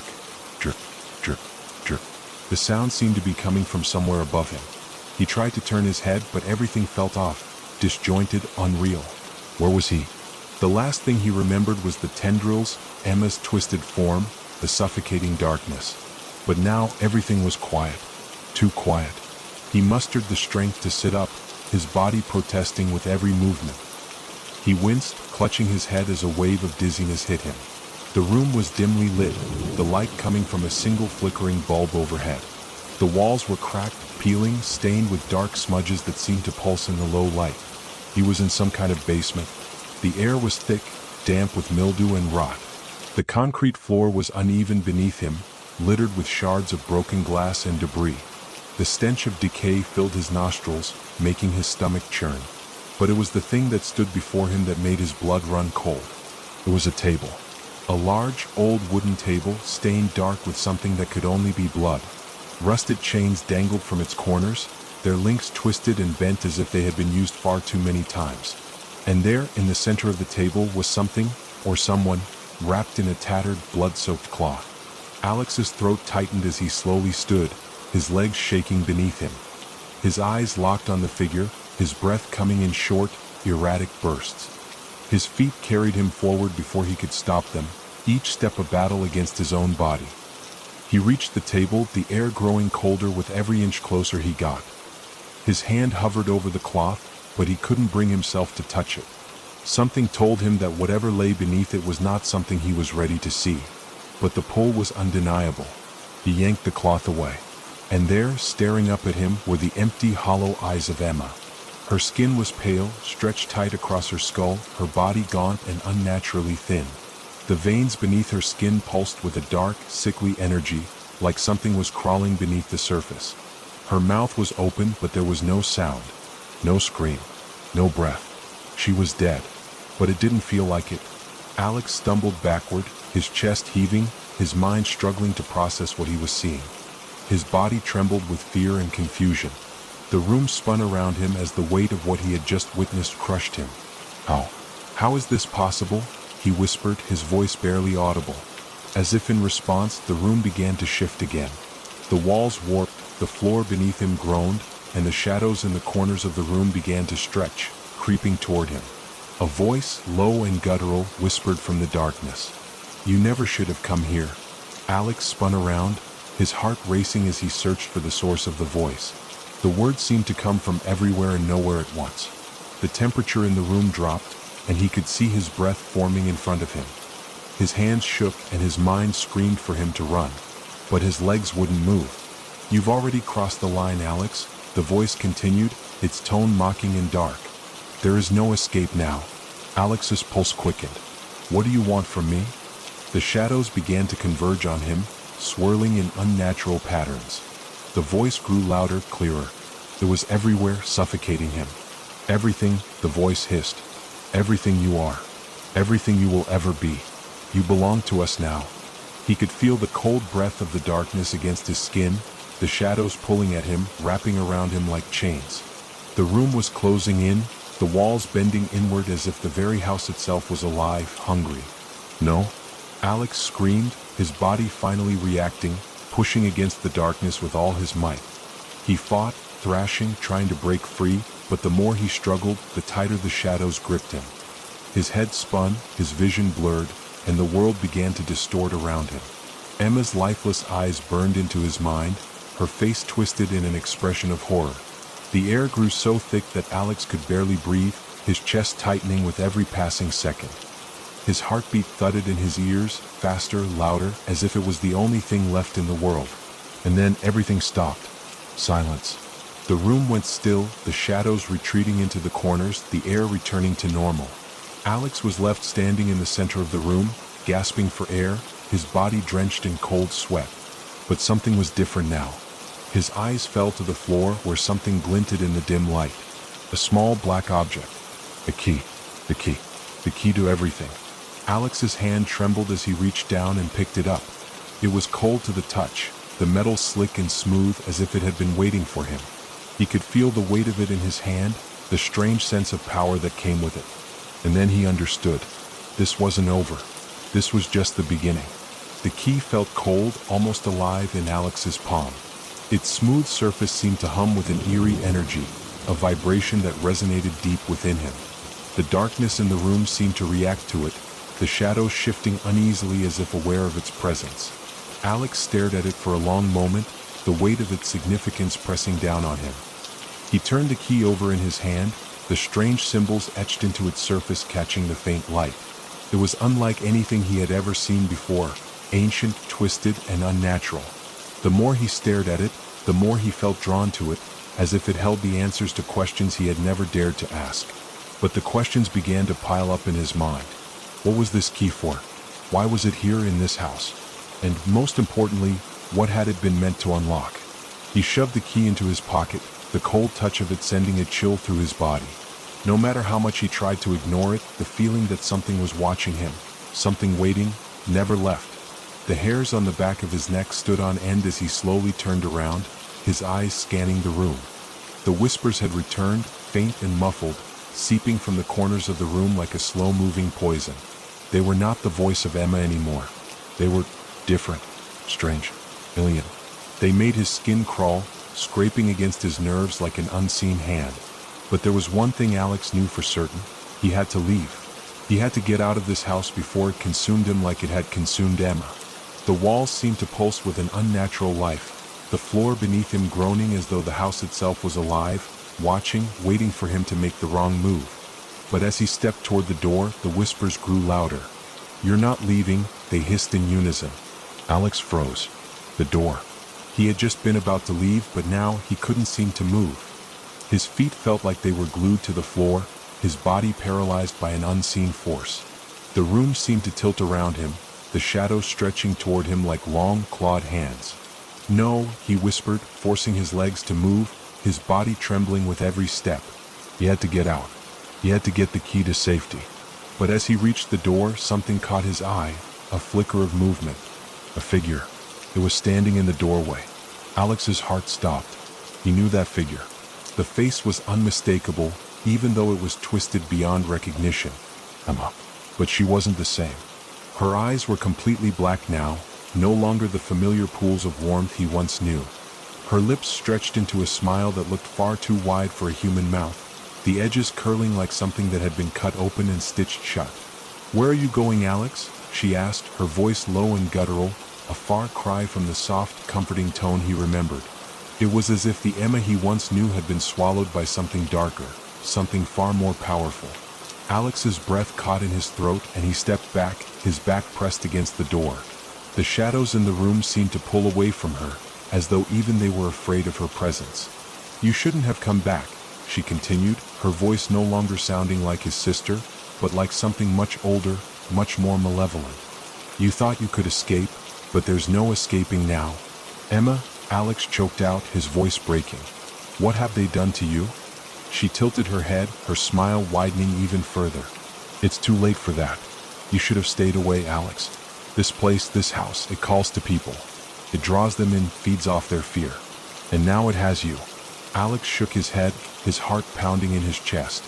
"No, I don't belong here. I don't." But before he could finish his sentence, Emma reached out with one of her long, pale hands. Her fingers were unnaturally long, the skin stretched thin over them, like a puppet with broken strings. Her nails were black, sharp like claws, and as they brushed against his skin, Alex felt a surge of cold rush through his veins. The chill went deeper than his skin. It cut straight through to his bones, spreading like ice through his body, freezing him in place. His vision blurred, his limbs growing numb. He tried to pull away, but her grip tightened, holding him in place. Her laugh echoed in the room, shrill and hollow, a sound that made Alex's stomach churn. "You never could leave," she whispered, her breath cold against his ear. "You belong to us now, Alex. Just like all the others." Alex's mind raced. He had to get away. He had to stop her before it was too late. But as his body froze, a single thought flashed in his mind. The key in his pocket. With what little strength he had left, he reached into his pocket and pulled it out. The moment his fingers brushed against the cold metal, the shadows in the room recoiled, retreating as though they were afraid of it. Emma's grip loosened for just a moment, and Alex didn't hesitate. He pushed the key into the door's lock and turned it. The door groaned as it opened, the sound of it almost deafening in the silence that followed. Without thinking, Alex dashed through the doorway, his legs shaking beneath him. He couldn't afford to look back. He could hear Emma's voice, distorted and hollow, calling out to him, but he couldn't stop now. The house was alive, and he had to escape it before it consumed him completely. The hallways seemed to stretch on forever, the walls closing in around him with every step. The house felt like it was trying to swallow him whole, the shadows reaching for him, clawing at his heels.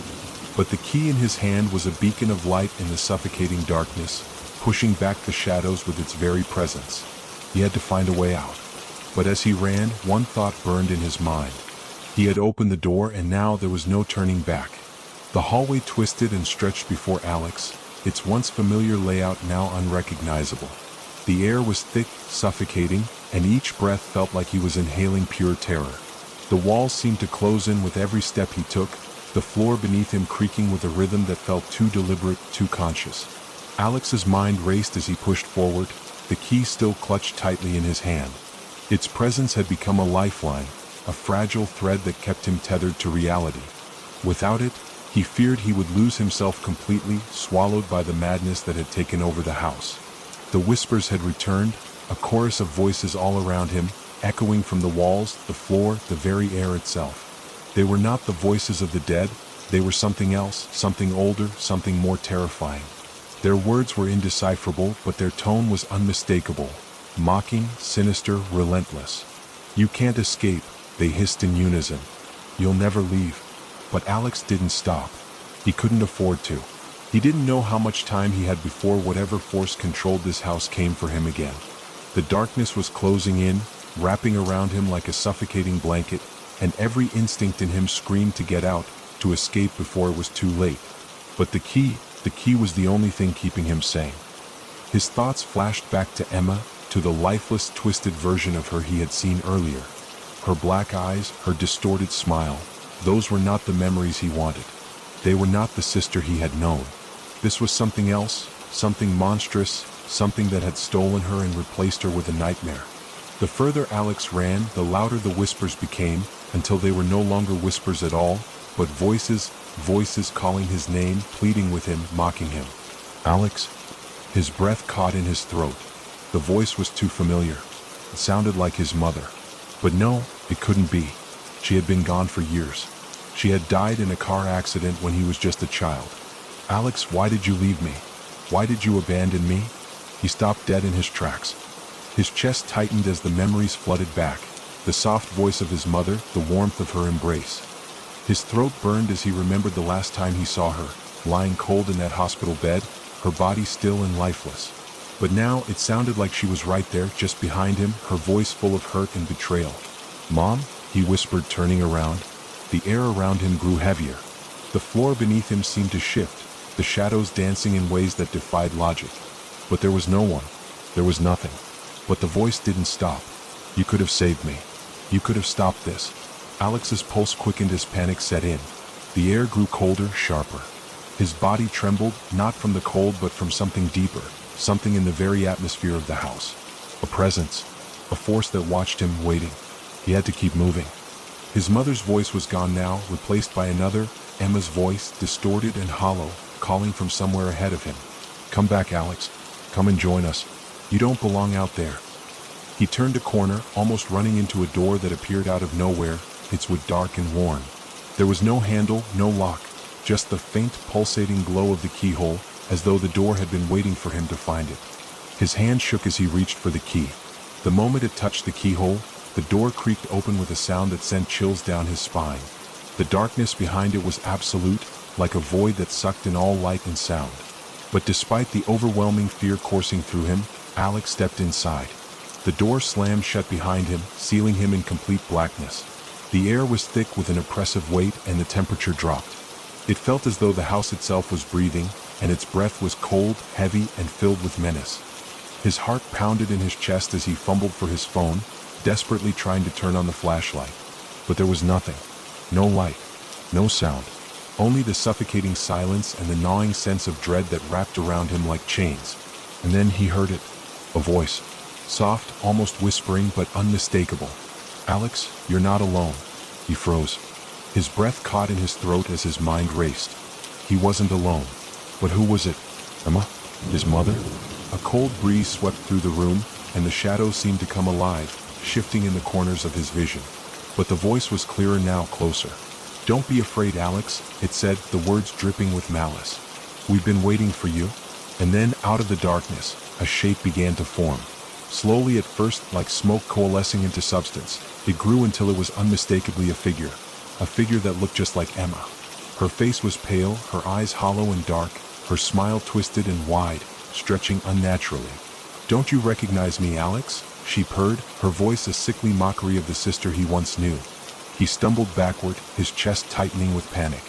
His feet hit something hard, something cold and metallic. He looked down and saw chains, rusted and old, lying scattered across the floor. The air seemed to hum with energy, as though the room itself was alive, feeding off his fear. He spun around, searching for a way out, but the room was shifting, its walls bending and warping like they were alive. The exit had disappeared. "Where will you run now, Alex?" Emma's voice echoed, and the shadows seemed to laugh with her. Alex's heart raced as the walls closed in on him. He was trapped in the house that had already taken so much. His mind screamed for him to wake up, to escape, but it was too late. He had already crossed the point of no return. The room seemed to pulse with each breath he took, the darkness drawing him in, pulling him closer to whatever nightmare awaited. His hands trembled, his mind clouded by fear, but the key in his pocket burned against his skin, its weight a reminder of the only way out. He had no choice. He had to keep going. But the question lingered, what if it wasn't the way out at all? Alex's fingers brushed against the key in his pocket again, the cold metal sending another wave of dread through him. It had become more than just a lifeline. It felt like a burden, a weight that dragged him deeper into the nightmare. Every step he took, every breath he tried to draw, felt heavier than the last. He couldn't see anything in the darkness around him, but he could feel it. He could feel the walls, the air, the very house itself pressing in, suffocating him. "Where are you going, Alex?"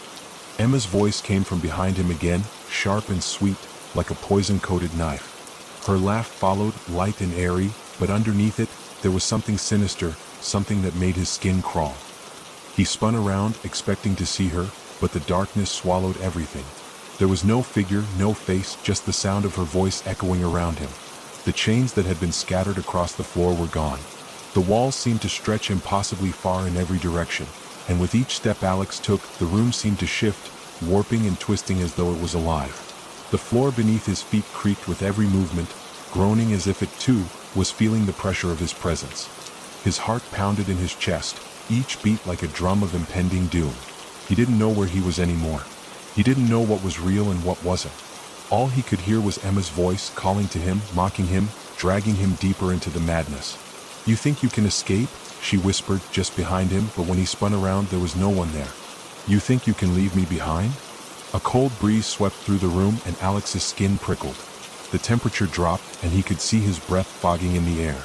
It wasn't just the chill that was getting to him, it was the presence. Something was there with him. Something that wasn't human. His mind raced as he tried to think of a way out, but the house seemed to have no boundaries, no exit. Every door he opened led him deeper into the labyrinth. Every window he peered through showed only more darkness. There was no escape. The shadows shifted again and Alex's eyes darted to a corner of the room. Something moved there just out of his line of sight. It was fast, too fast for him to make sense of it. He turned his head, straining his eyes to focus, but nothing was there. And then it happened again. Another movement. This time closer. The hairs on the back of his neck stood on end, and a wave of terror washed over him. His feet felt glued to the floor, his body frozen in place as he waited for whatever was stalking him to reveal itself. But the longer he stood there, the more he felt like something was watching him, something just out of reach, something he couldn't quite comprehend. And then, without warning, the shadows shifted again, revealing a shape. It was tall, looming, and covered in tattered black robes that seemed to absorb the light around it. Alex's breath caught in his throat as the figure stepped forward, its face obscured by the darkness, but its presence overwhelming. For a moment, the figure did nothing. It simply stood there, its form growing more and more solid with every passing second. Alex's body was paralyzed with fear, his mind screaming at, "Of course I'm Emma," she said, her tone dripping with sarcasm. "But I'm something else too. something more powerful. You should have known that by now. The room seemed to pulse with dark energy as the walls began to close in even more, the air growing heavy with an unbearable weight. Alex felt himself being pulled toward her, against his will, as if the house itself was dragging him closer to the abyss. "You can't fight it," Emma said softly, her voice laced with venom. "You're already ours." Alex's body finally responded. He lunged forward, pushing against the crushing weight of the air, the darkness, but it was too late.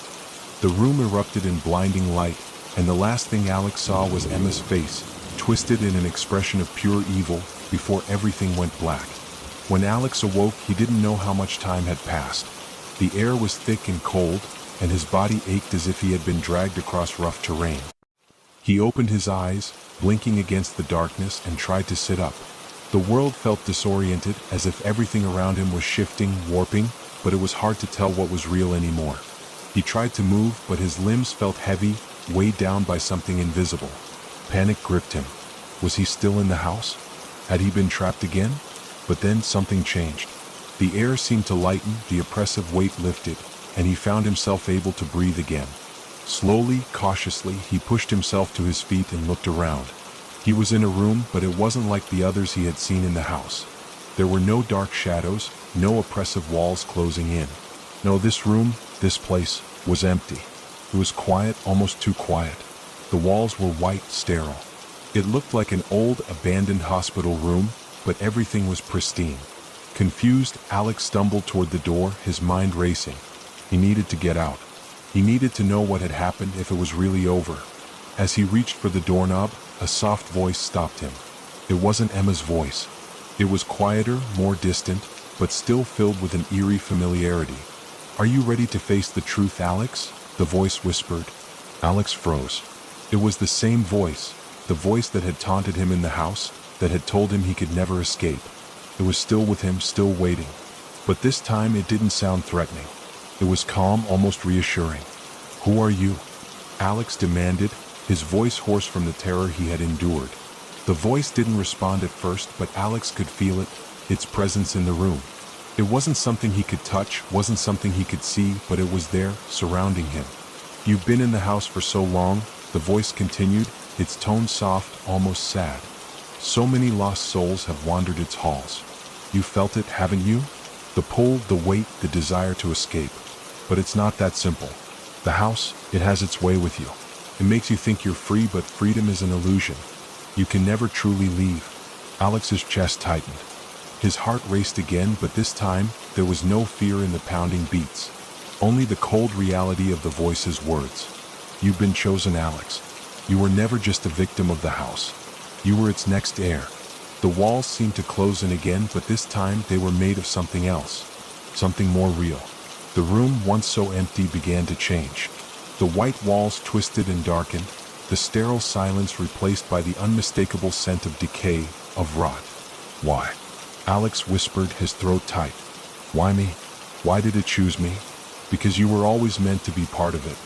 The house, the shadows, the darkness, they needed someone who could carry its curse. Someone who wouldn't try to run." Alex's heart sank as the truth began to settle in. He wasn't just an ordinary person trapped in a nightmare. He was a part of it now. He had always been a part of it. The room shifted again, and Alex found himself back in the hallway of the house. It was the same, yet different. The walls were warped and dark, the air thick with the suffocating presence of the place. But now he understood. The house wasn't a place at all. It was a force. It had been feeding off him, off his fear, off his desperation. And now it had claimed him. "You're here to stay, Alex," the voice said softly, almost kindly. "You'll never escape. You'll never see the world beyond these walls again. The house has chosen you, and you will carry its curse forever."